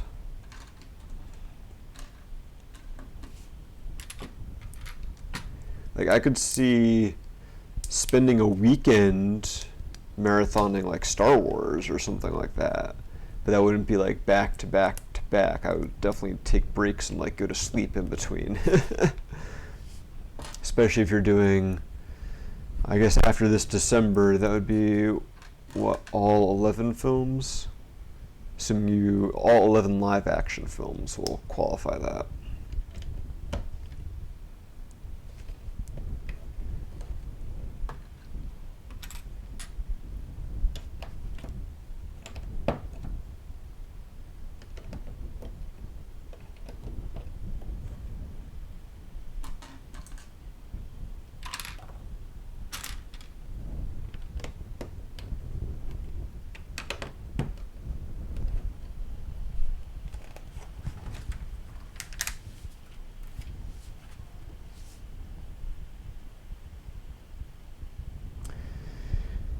Yeah, but would you really want to add the Hobbit films to a Lord of the Rings marathon and spoil those perfectly good Lord of the Rings movies?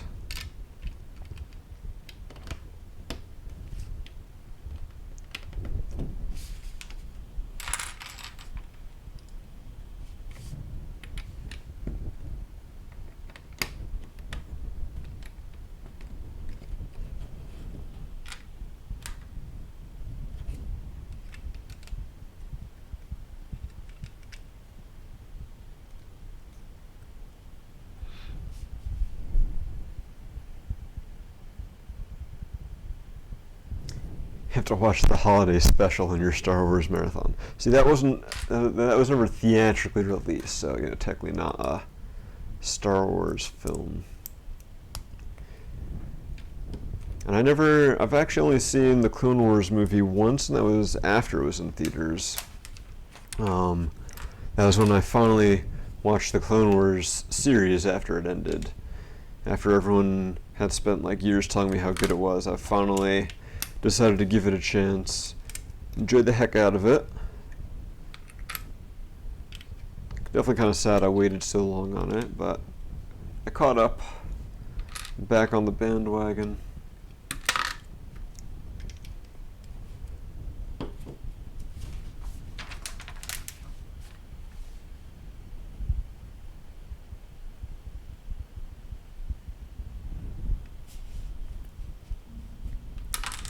You know, I complain about the Hobbit movies, but I do own all of the extended editions of those as well.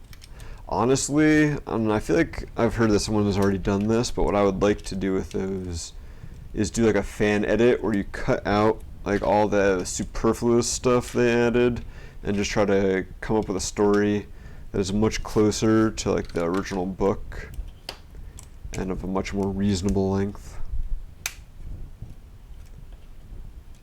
Like I feel like between those three movies there is like, 2 hours worth of footage that you could get out of it. That would be like a good Hobbit movie.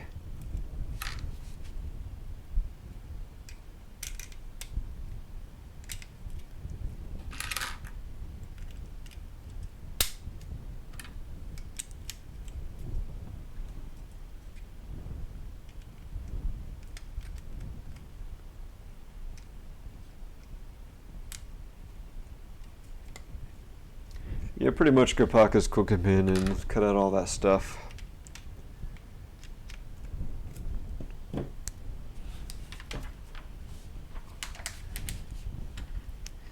A regular length movie like they should have done from the start. Huh. Alright, we get an extra sword for Gamora. So this is it for bag 2. Not very spaceship-y looking yet, but it's probably a good time to show off what I believe is the feature that we're going to have later.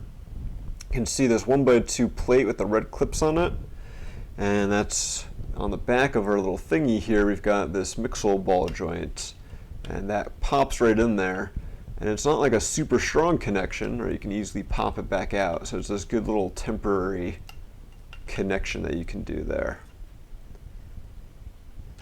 I've definitely seen it in some other LEGO sets in the past. Very handy little connection.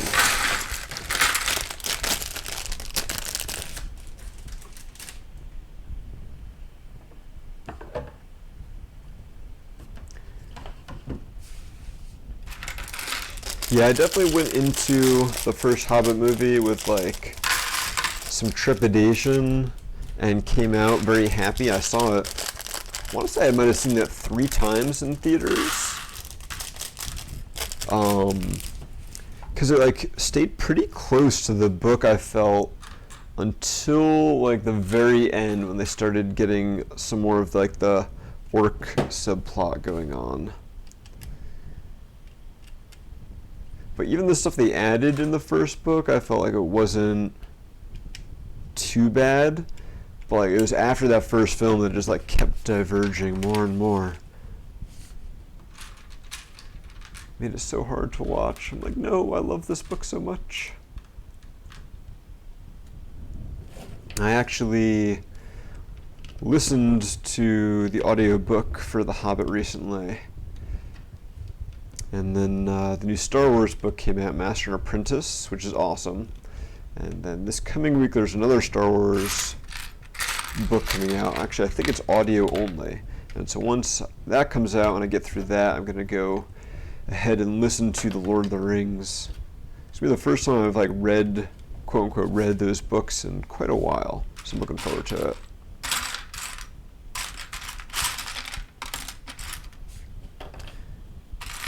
But yeah, Master and Apprentice, very good. Focuses on Obi-Wan and Qui-Gon before the Phantom Menace. So it's a time period in Star Wars they haven't quite really explored since rebooting the canon. And it's pretty interesting. Definitely recommend it for Star Wars nerds.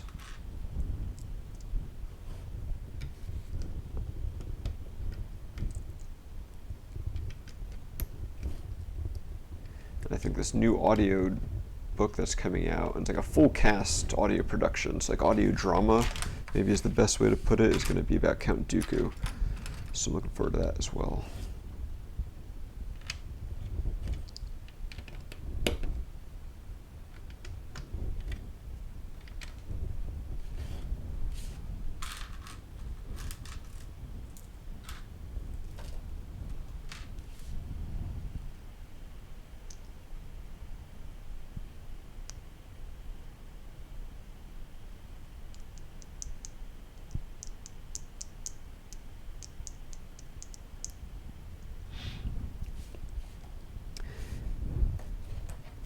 Yeah, Master and Apprentice is cool. Kind of goes into, the prophecies that Qui-Gon obviously is very much into at the time of the Phantom Menace and the Chosen One. And this is before, obviously, Palpatine is the Chancellor. So I don't even think, he doesn't even feature in the book at all. But Dooku is in there as well, since he was Qui-Gon's master. And there are some flashback scenes to Qui-Gon's training, under Dooku, which is pretty interesting.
Lots of clips going on in this step.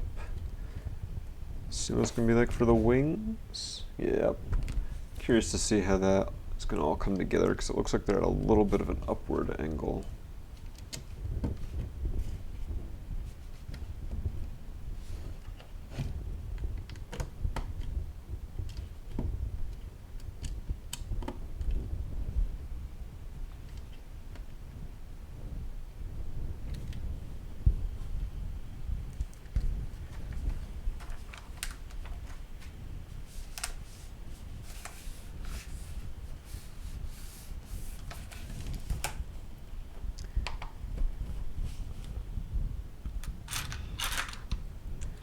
Interesting theory crafting there on what a true Jedi or a gray Jedi is.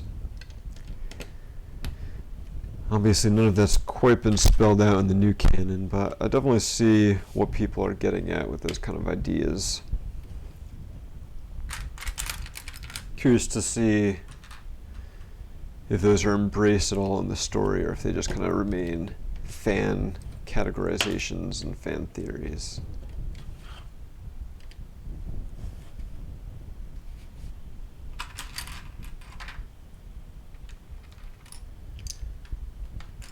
We'll see how Respawn Entertainment does with their Star Wars game this fall. I just found out today, I guess I didn't realize, I didn't make the connection when the announcement happened during Celebration, that the guy who did at least the voice acting and possibly the mocap for the main character, like the Jedi in hiding, is the same actor who played the Joker in Gotham, which I thought was really interesting. I actually just finished up watching the last episode of Gotham today, and that was pretty awesome too. I just wish there was more. Like, it's like they finally got to what you could call like the best part of that story, and now it ends.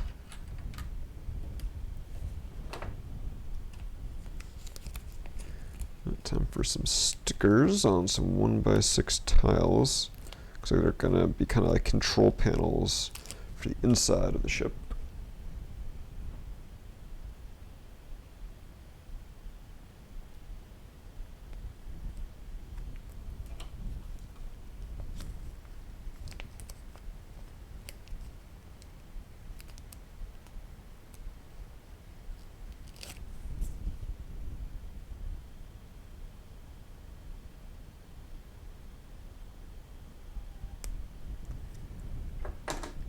So yeah, both of the stickers are the same there. It's kind of like some control panels and some like wall panels in there. These are definitely ones you have to put on before you put them in the set, because they go like down in the interior there.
So we're doing kind of our first interesting angle bit here. So we put on this hinge piece before, and I got this little guy that goes in there.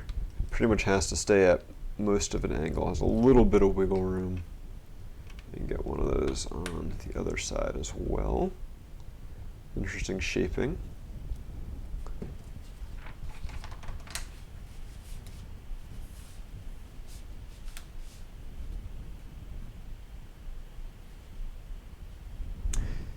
Jason, you may be dead to me.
I may just have to come at you, Jason. I feel like Smaug wasn't my least favorite part of that, but that whole like action scene where they're running away from him and trying to capture him in the Lonely Mountain was just horrific. I was cringing the entire time during that scene. Like, why is this happening? There's no reason for this. Make it stop, please.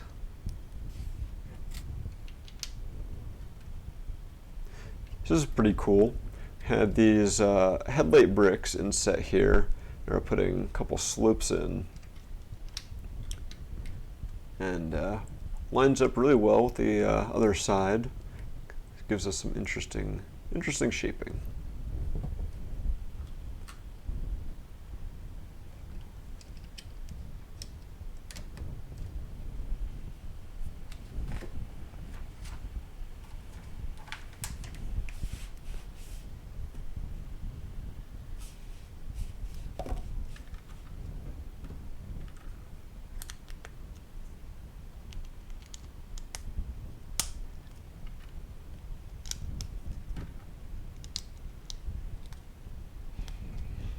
wouldn't say The Hobbit as a book was boring. Was it as action-packed as they made the movie? Okay, sure. No, it was not that as action-packed as the films, but it didn't have to be like ridiculous like the films were.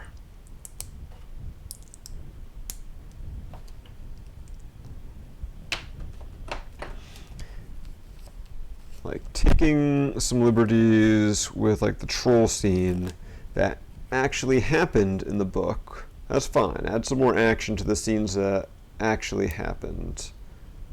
Don't add in completely new battles where like half of the point of that part of the book was to develop Bilbo's character, not having a random action scene.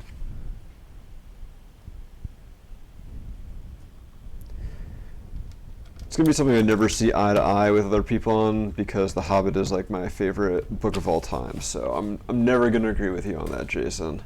We'll just have to agree to disagree. All right, so halfway through, and it doesn't quite look like a spaceship yet, but it definitely has some really cool angles and stuff going on. We have a door on the back now. I'm assuming I have our pod here. I'm assuming that this is gonna connect in somehow. So you can see, I commented when we were building this, the axles and Technic pin that were exposed. So I'm wondering, I think you're gonna have to keep the door up and that'll like attach in. Something like that. Aha. Aha. That's pretty sturdy, not going anywhere. Works quite well.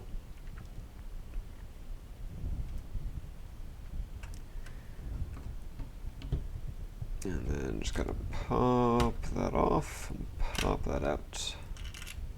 Very neat. We'll show that off again when we're done. But now I'm going to open up bag 4 and then we'll do another giveaway winner.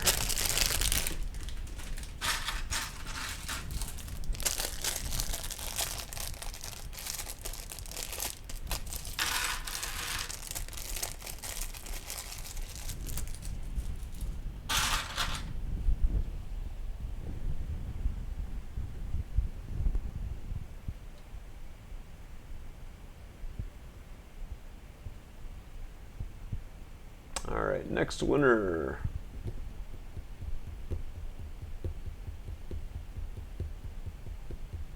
Cubic, congratulations. You've won a K2SO buildable figure.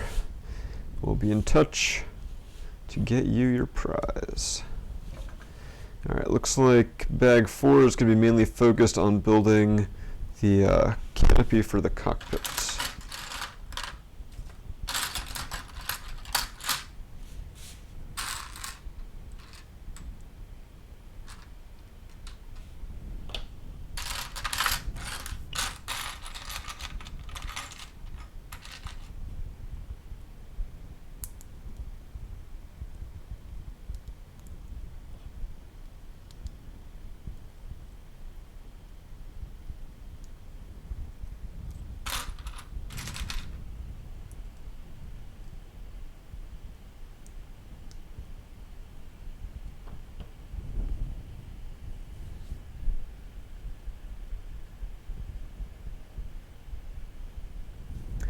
We do still have some of those spring cleaning bags, or yeah, just the bags available. We are out of the boxes. There are still some of the bags if anyone's interested in those.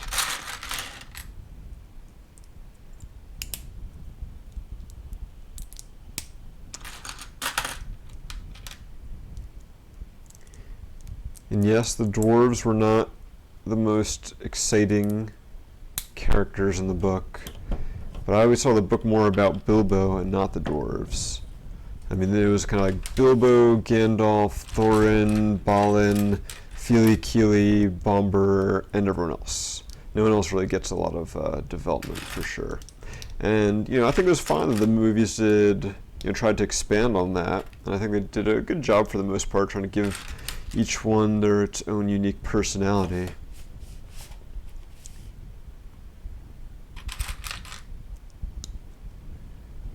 Kind of reading between the lines, so to speak.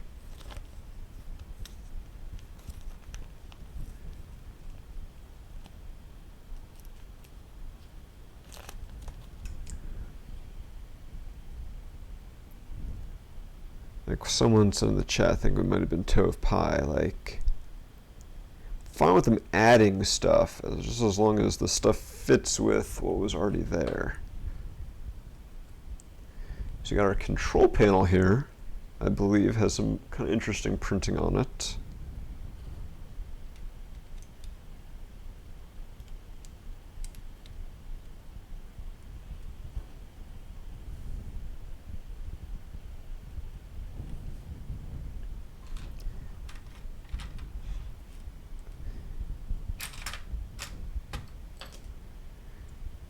It's definitely a very different thing to say in a book that you've got these 13 dwarves and then having to cast and worry about like including all of them.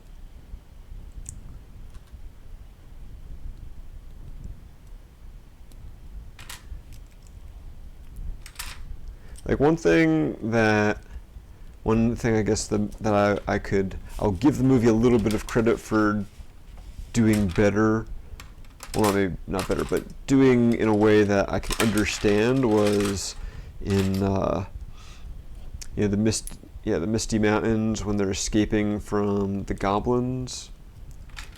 Like they added that whole action scene, which that one I can like understand more, right? Like they talk about running away from the goblins, and I always pictured it as being a lot more enclosed, and they opened it up a lot better, which made it easier to like shoot and have all sorts of interesting action in there. And I thought that worked all right. Wasn't a huge fan of the Great Goblin necessarily and how he was portrayed, but it's not like he was around for that much.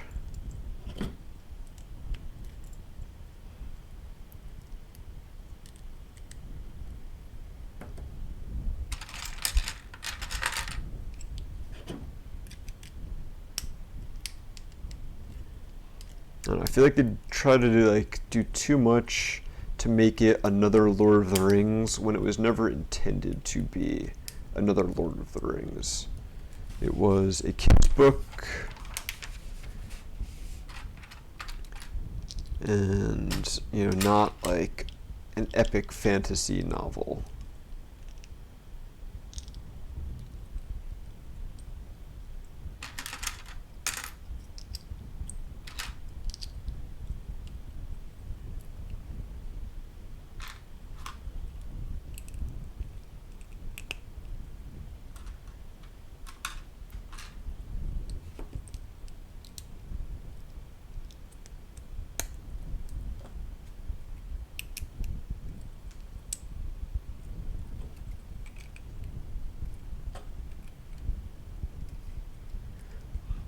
Like a lot of snot work here on the cockpit to get a shape that will hopefully go well with the rest of the ship.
I think I've blocked out what happens in the Battle of the Five Armies in the films. I think by that point I was just like so done. But I probably didn't like it at the time.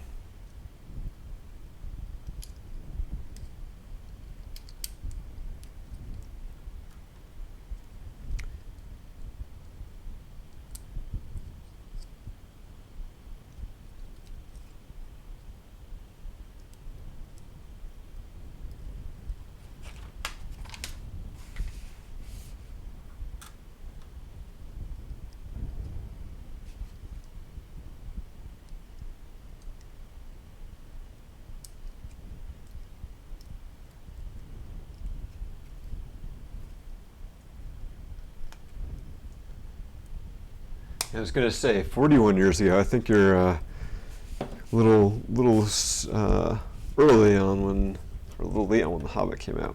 All right, so we got our canopy here. Goes on with some click hinges and folds down. Kind of gappy on the sides. I don't think I like that very much. But we can hopefully pop that in there. And so the two of them can fit in the cockpit. Just two more figs then could fit in the cockpit of our Milano over here, so that's nice at least. And it's also very heavy already. Like for how big it is, it's very bulky.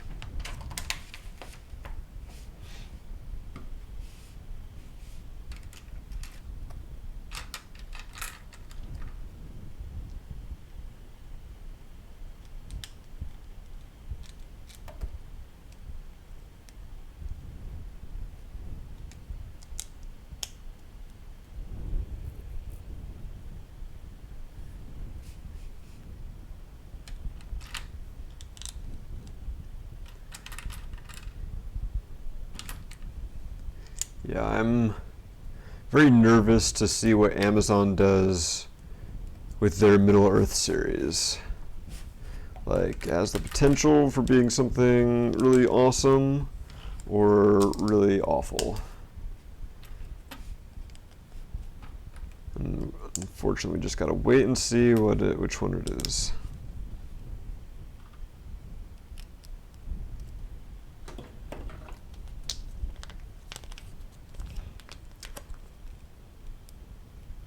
So here's a time when it does kind of make sense to put a piece on the model before you apply the sticker. Since it's a round piece, you either have to really pay attention to the notches to know which way it goes on, or you just put it on and then put the sticker on.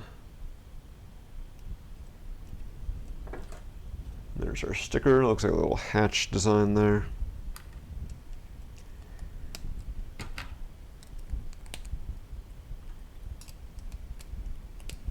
All right, apparently this is the roof, and it is only attached by two studs here. And then I guess the flags fold down to cover the back, which is nice that they cover that gap, unless of course you have the other ship attached on the back.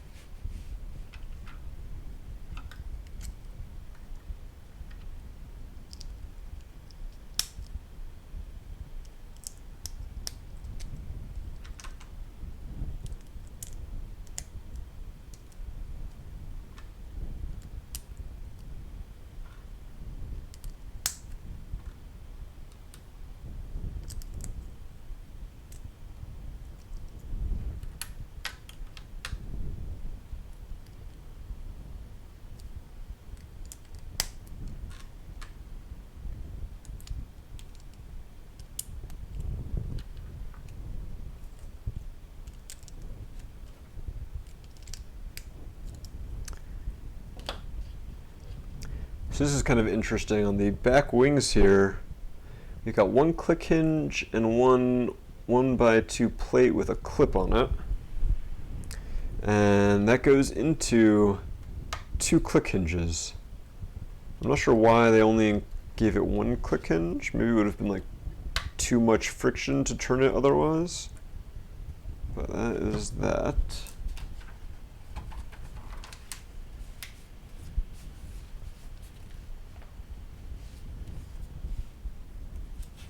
I think that is it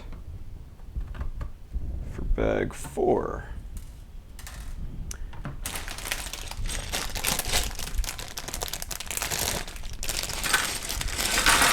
It looks like bags 5 and 6 are going to be very similar, with 5 doing the right half and 6 doing the left.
It looks like we may have some similar techniques on these wings that we did on the original Milano, with these bricks with clips at an angle here.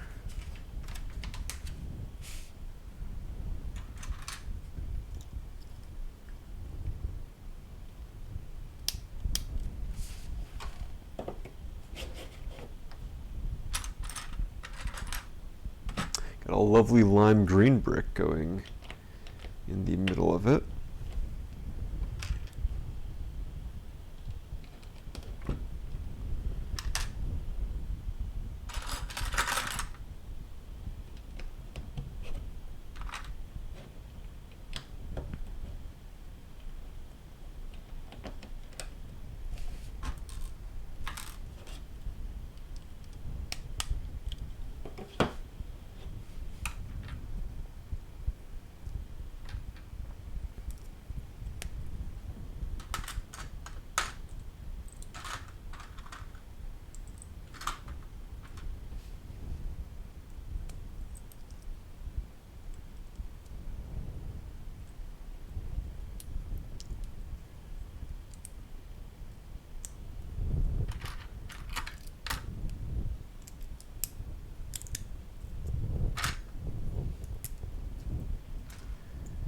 So this is looking kind of interesting with these angles.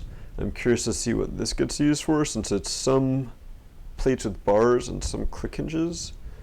Wondering if that's gonna, like, I can't really attach to there yet. So yeah, curious to see how that all goes together.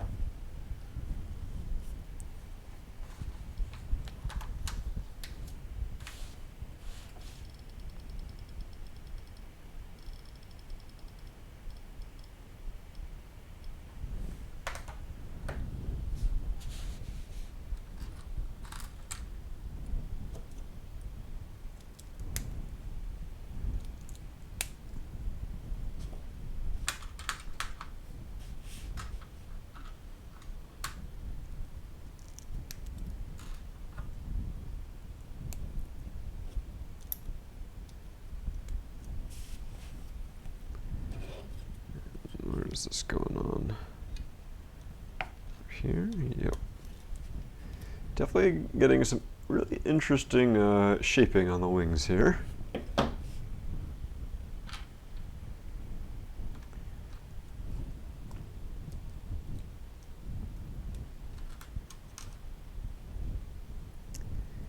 Man, I really want to have a Lord of the Rings marathon. We've been talking about those films.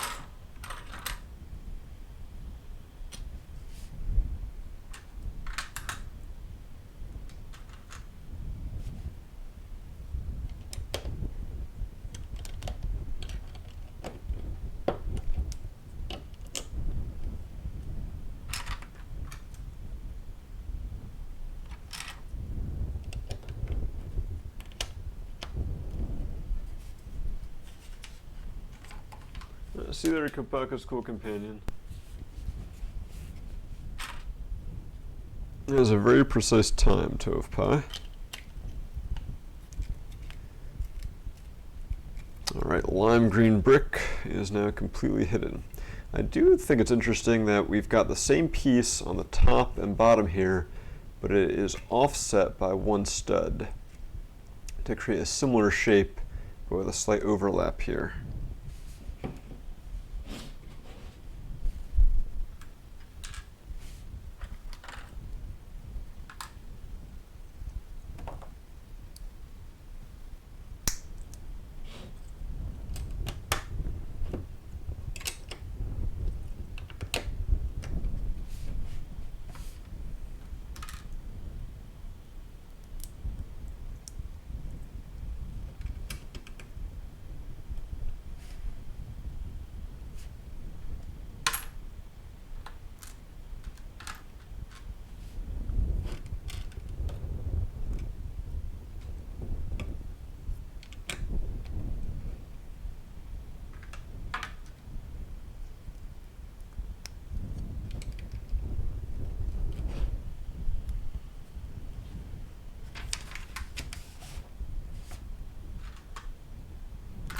I see, that makes much more sense, Tovepie.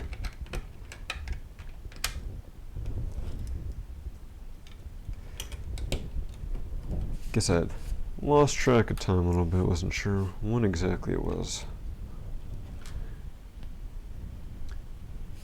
Almost 3 hours. Interesting. Kind of thought this would be, it's going to be a little faster, but I guess we're almost done.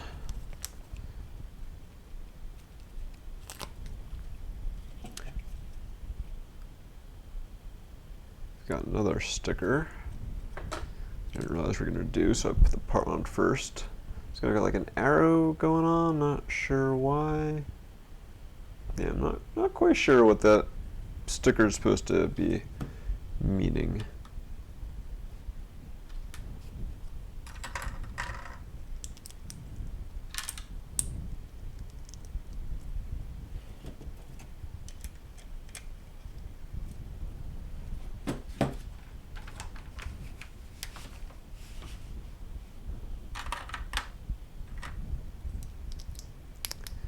Alright, now time for some of the big stickers, or one of them.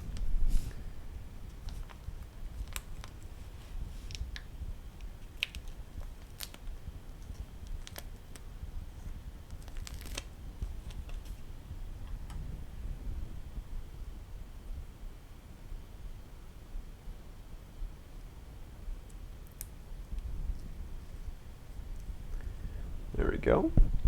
Some nice kind of sand blue panels and rivets going on there. And remember when Lego used to do stickers that went across multiple parts? I'm really glad they stopped that. I mean, that was like years and years ago, but still, I do remember how bad that could be, especially when the sticker would like start to peel off or trying to take apart the set.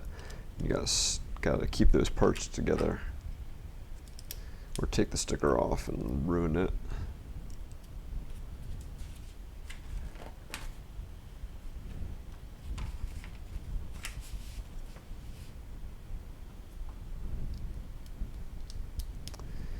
Alright, so I built this guy with these clips on here, and that's going on our bar in the front. maybe. If I can line it up right, let's see. They show how it's supposed to be lined up, I assume. Oh, there we go. So this, oh, tore there. I think that looks good. Not sure if it's supposed to be down further or not. I think it is supposed to be down a little further. Oh, lost the bar. So yeah, I think it's supposed to be more.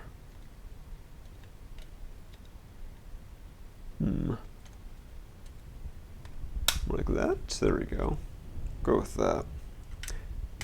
So if you fold it down too much, it's going to pop off. So it's kind of a little tricky there to get it at just the right angle.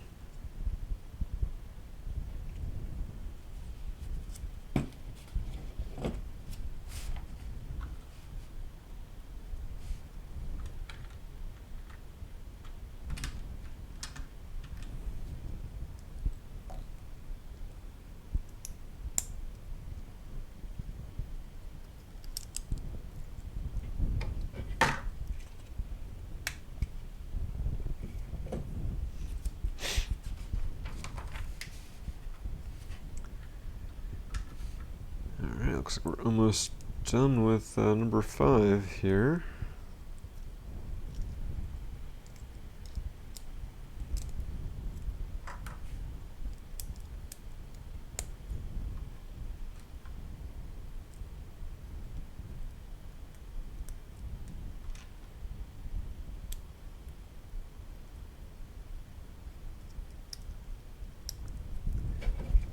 So you've attached a pair of wing tips on here that can each be individually adjusted. That's kind of a neat little design there.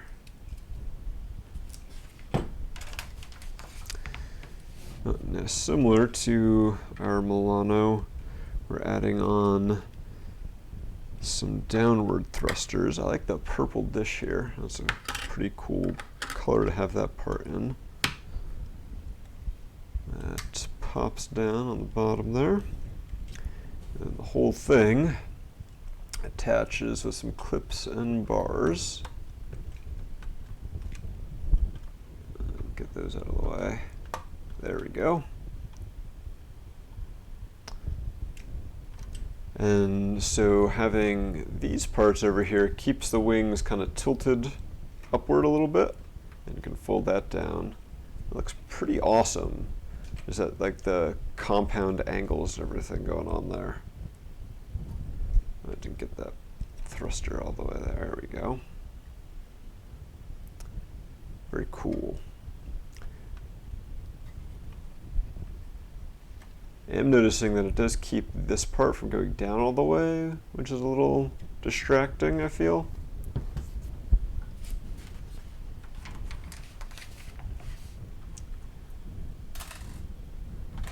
And that is it for 5, so we're moving on to the final bag. You get to build Iron Man. This cool nanosuit tech. We got all these explosion-y parts.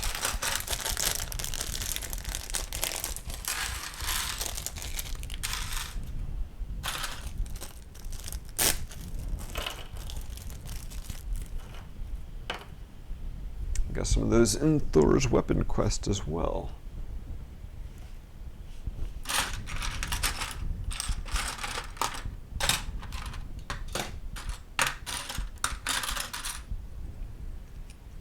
Alright, Tony, a butt face. Let's take a look. Oh, just realized I've had the giveaway link up the whole time. Didn't mean to do that. So here is, I believe, his Mark 42 armor. And on the back, I'm not sure if this version of the fig is exclusive to this set or not. I've lost track a long time ago. Iron Man variations, while cool, are something I've never bothered keeping track of. And there is Tony's head. He's got a very Tony-ish expression. On the other side, he's got like the heads-up display for the armor on it. And his helmet comes in a separate little baggie. So we'll show that off when we do the backpack as well.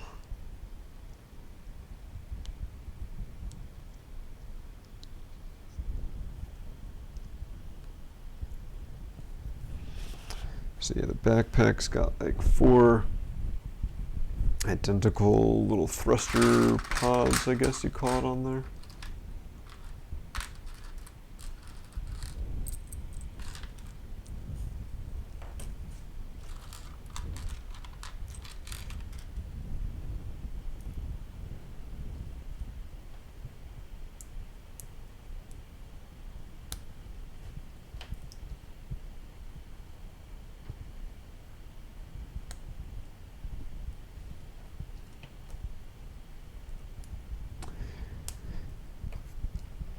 Yeah, but wouldn't you have to buy, I don't know how many of those Hall of Armor sets to actually fit like all of the different Iron Man armors that they've released or something? I think there's just been so many variations that they wouldn't even all fit in the Hall of Armor.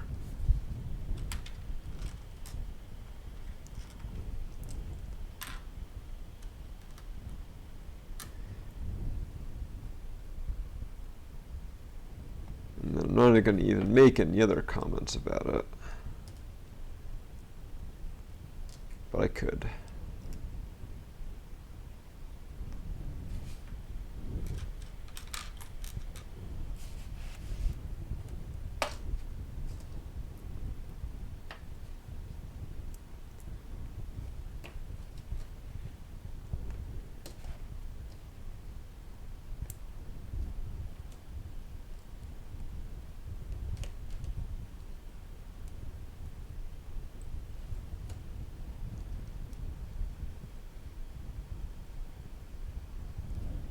This is the Mark 50, not the Mark 42. Thank you.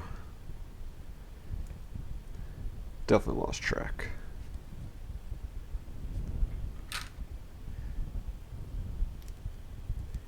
Alright, I think in this instance it might be easier to put these 1x4 slopes on first before I put the stickers on, just so I have something more to hold on to while applying them.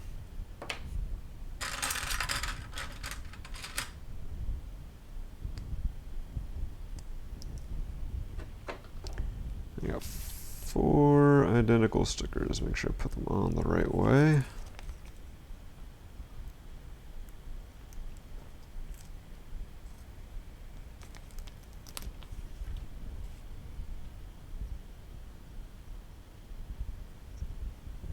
Right, right.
Alright, so built 4 of these thruster pods with stickers, and they go on to Tony's backpack here.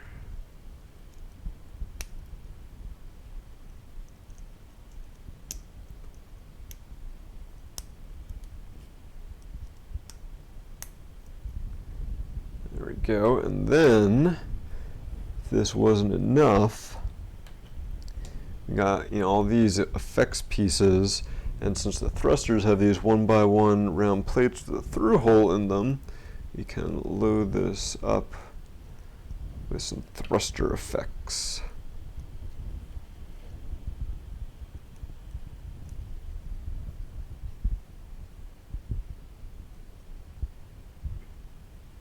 because that was the part everyone cared about in the film. There we go. Definitely a cool look. It's a little back heavy though, with all those thrusters.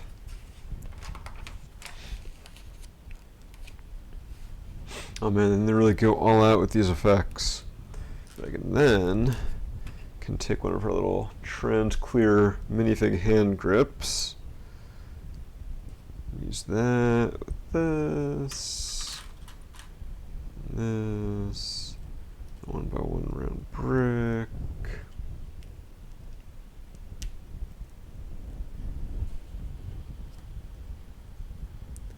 And they have you build some like palm blasts for him. Since Tony does shoot stuff out of his palms, it works pretty well, I'd say. Yeah, let's build one more. So you can decide which ones you want to use for any given recreation of a scene.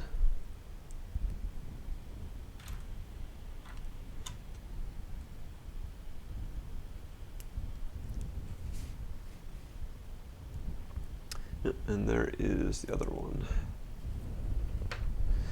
Alright, I can actually get back to work on the wing here.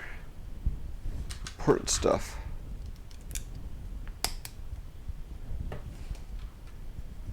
The ship that may or may not get Tony Stark home. Watch Avengers Endgame in theaters now to find out.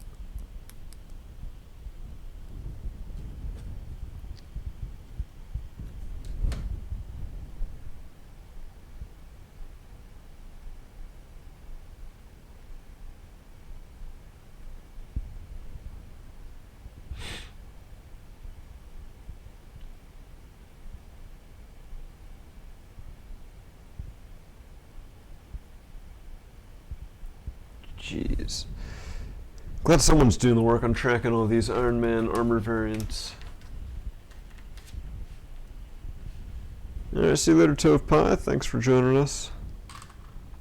That is certainly a lot of Iron Man armor. I do think of the Avengers Endgame sets that the Hall of Armor was probably the one I would be most likely to buy. The one that interests me the most. Because I do think it is cool at the end of the day, even though I have no intention of collecting more variants of armor than I already have. It just seems like a rabbit hole that you could go down for a very long time and could get very expensive very fast.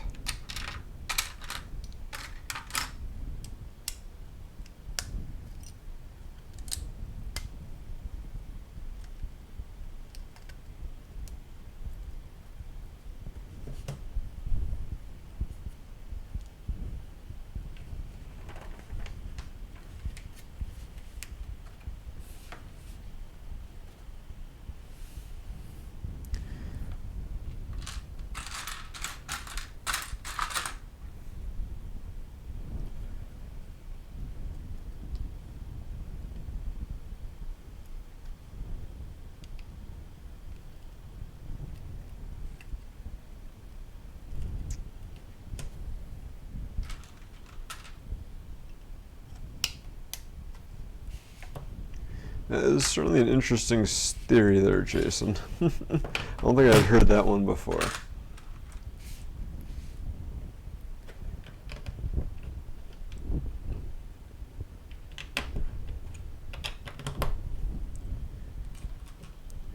Obviously, if you've seen Endgame already, you know whether or not that theory is true.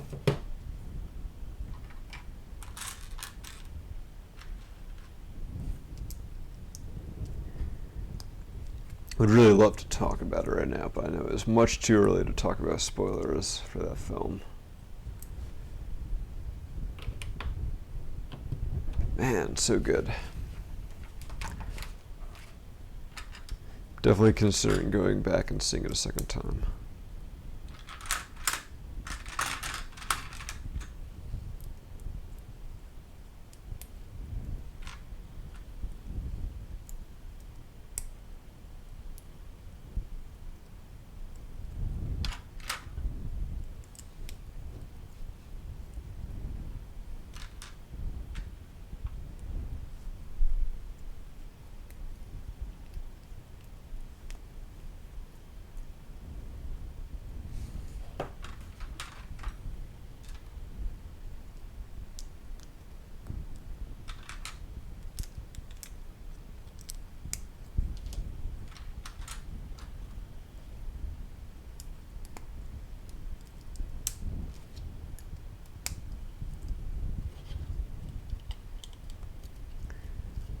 Getting an extreme sense of deja vu as I build this wing.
Yeah, I'm sure there are a lot of Easter eggs in that film.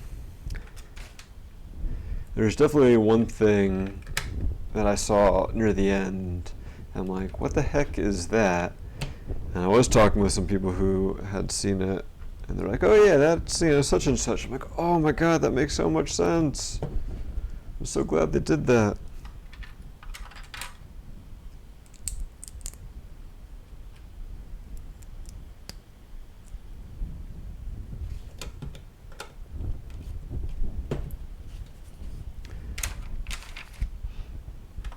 Man, that film really does want you to have watched every single Marvel movie. Like, if you think, oh yeah, you know, I skipped, I don't know, Thor Ragnarok, or I skipped Doctor Strange, I'm gonna go see Endgame. Like, you can, by all means, like, do what makes you happy. But you're gonna get, like, much more out of it if you've seen all the films.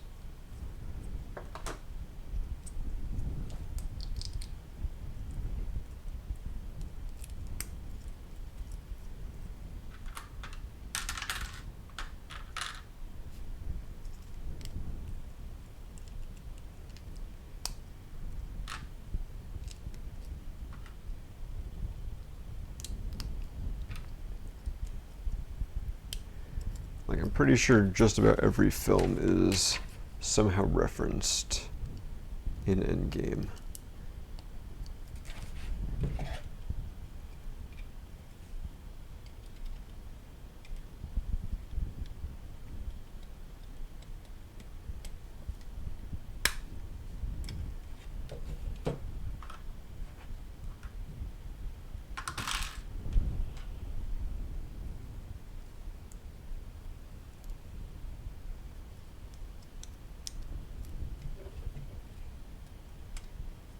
I did that wrong. Thought I grabbed a click hinge and a clip. I guess I grabbed two clips.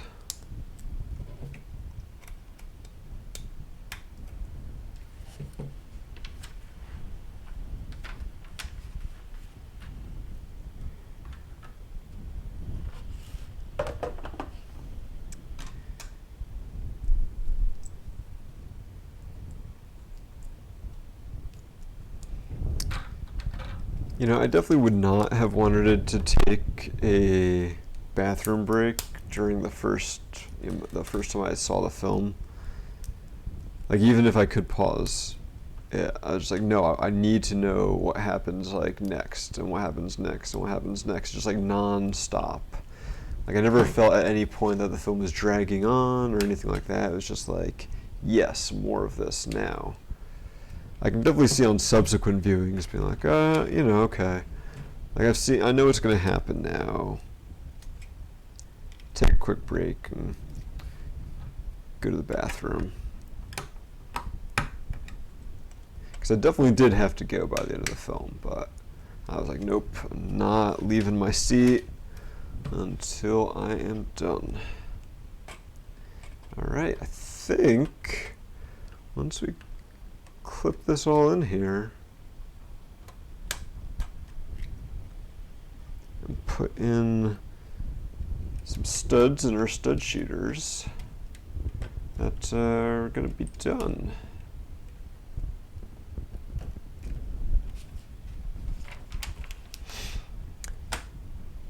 All right, so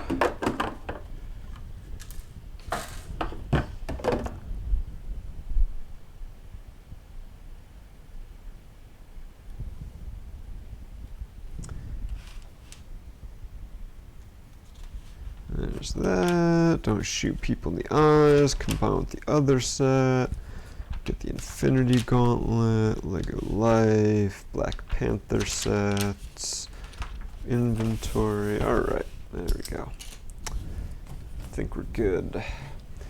So they show that you can knock over Thanos. That very movie accurate. By that I mean not really movie accurate at all. They show in the instructions that you can pop open the back here, and there is a 1 or 2x2 jumper plate in there that you can attach the Infinity Gauntlet onto, and so you can store that in the back. Since we are talking about Infinity War spoilers at this point, since that was a year ago, that never happens. They never have the Infinity Gauntlet in their possession in Infinity War, so it is kind of silly to do that. But hey, I guess it's just another play feature. And in lieu of that, you have plenty of cargo space in the back for more crew. I'd actually be tempted to like go and retrofit like some more seating to fit more characters in there, so you like fit Mantis and Drax and all them in the back. So let's do some comparisons between our two ships. See how well this shows off. So it looks like the Benatar, that is apparently called, is slightly wider than the Milano, but the Milano is definitely deeper. Definitely has a bunch more going on in the back. Looking at it from underneath, you can hear stuff rattling around because I don't have the canopy on all the way there. So stuff is falling out of the Milano. I definitely like the look of the underneath of the Milano better, although they do have the thrusters on here as well, which is kind of cool. But overall, I think it's a lot nicer looking on the Milano. Definitely more finished looking. All right, let's get that canopy back on there all the way. Maybe something shift so it doesn't want to go on. There we go. All right, throw all that stuff out of there. So yeah, on the Milano, we were able to easily fit, what was it, 5 minifigs? I guess 4 minifigs. You could probably squeeze in more if you really wanted to. On here, on the other hand, you do have the opening canopy, and it has like the little sled thing that isn't really in the movie that fits 2 minifigs, but I do like that as a result you have 2 minifigs that you can see through the cockpit, which is not something you can do on the Milano. We do have this that pops off. I think it's supposed to pop off. It's only held on by two studs, and so you can get to the cargo bay where there are 2 seats in there, so you can fit 4 minifigs, no problem, which is about the same as the Milano. But then if we do have Thor's Weapon Quest, and we attach that on there and lock that in, it does kind of block access a little bit into the inside, but it also, I guess technically you can pop that off. It does increase your seating capacity since you can fit at least 2 or 3 minifigs in there. So putting that back on, putting this back on, then you have to put the flags out a little bit so you can make that happen. I definitely like the look of this with the pod on the back now compared to the Milano. It looks very much more comparable, and I'd say even better. But this was like a $20 set. So now you're looking at like $90 for both of these versus this was only $75. So that's obviously a thing to consider with your comparisons. I think I like the color scheme on the Milano better, even if it's not movie accurate. I like the blue and the key orange better than the very bright orange. But I do like the sloping wings and like all the different angles and stuff that they put on this ship. Definitely really cool and looks very awesome as a result. Not as easy to hold as the Milano. I'm trying to find a good place to put my hands. You gotta watch out for these little guys because they do shift around on you. So you gotta find a good place. And it is swooshable, and it's not gonna like fall apart as you fly it around. So that's always good to know. So yeah, I think that's about it. I mean, I think at this point, if I'm trying to like give a recommendation of like which set do you pick, that's not really like a fair thing to do since this set hasn't been made for 5 years and it's probably pretty tricky to find. Or I was talking about comparing prices before. On the aftermarket, I'm sure this is a lot more than this set, which you can still get on store shelves. Which do I like more? I'd probably go with the Milano, but man, they're both pretty awesome. Like, from a displaying perspective, if I have to like only choose one to keep together, it might be the Milano just because I like the color schemes. But I'd really like the shaping of the wings on this thing, and then once you add that pod on the back, it looks very full and complete. Definitely dig it. All right, let's see if you guys have any thoughts in the chat.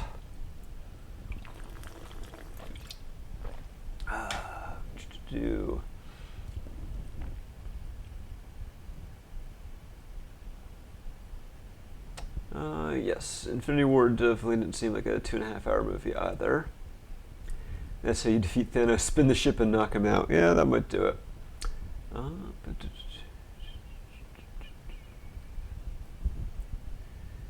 I am missing the Time Stone, the green one, and I have the Mind Stone somewhere. So yeah, those are the Infinity Stones I've got. I believe I'm missing the green one, and I have the yellow one somewhere. So then you do get Thanos with this set, which is, I would say, another reason why you'd consider picking it up. And plus, Iron Man is pretty awesome too, whereas with the Milano, you only get Ronin in this silly little pod. I think the pod thing is very forgettable, and obviously it added to the cost of the set, but probably didn't add much to the set as a whole. Oh, do I have the wingtips backwards? Very possible. There we go. Let's see what it shows on the packaging, on the instructions. Yeah, so I did have that a little bit backwards, but it looks cool either way.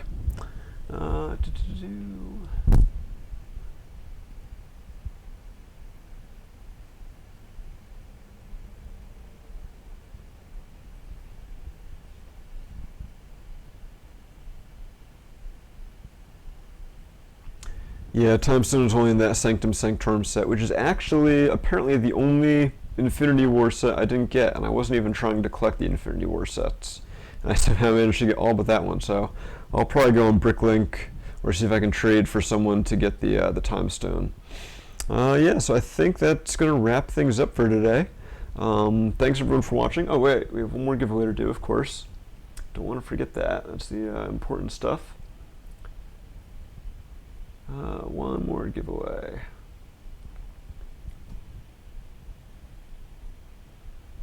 And our last winner, Mitch Henry. You've won an Elite TIE Fighter Pilot buildable figure. So that's going to wrap things up. Jason, who's in the chat, is going to be doing our next live build on Wednesday evening. Forget what time that was, Jason. I know Ben told me. Let's see, what time was that? 9 p.m. Eastern on Wednesday, so stay tuned for that. Have you guys said what you're going to be building? I don't want to spoil anything for you there. So yes, come back to the BZ Power YouTube channel Wednesday night for some more builds. I will not be building anything next weekend. I'll be at Scouting for Bricks, which is a small LEGO display that supports a Boy Scout troop in Northern Virginia. So we will be over there, several BZ Power Vinyl Lug members displaying along with Wama Lug and probably like Charm City Lug and some other clubs. So that should be a good time. But hopefully we'll be back in a couple of weeks to build something else. So stay tuned. Maybe not 9 p.m. Ben told me 9 p.m. Stay tuned to the BZ Power front page for the final time on when that live stream is going to be, but apparently it will be Star Wars themed. So have that to look forward to. So thanks again, everyone. Gonna wrap things up now, and until next time, this is Black 6 from BZ Power signing off. Have a good rest of your weekend. Go see Endgame, it's awesome.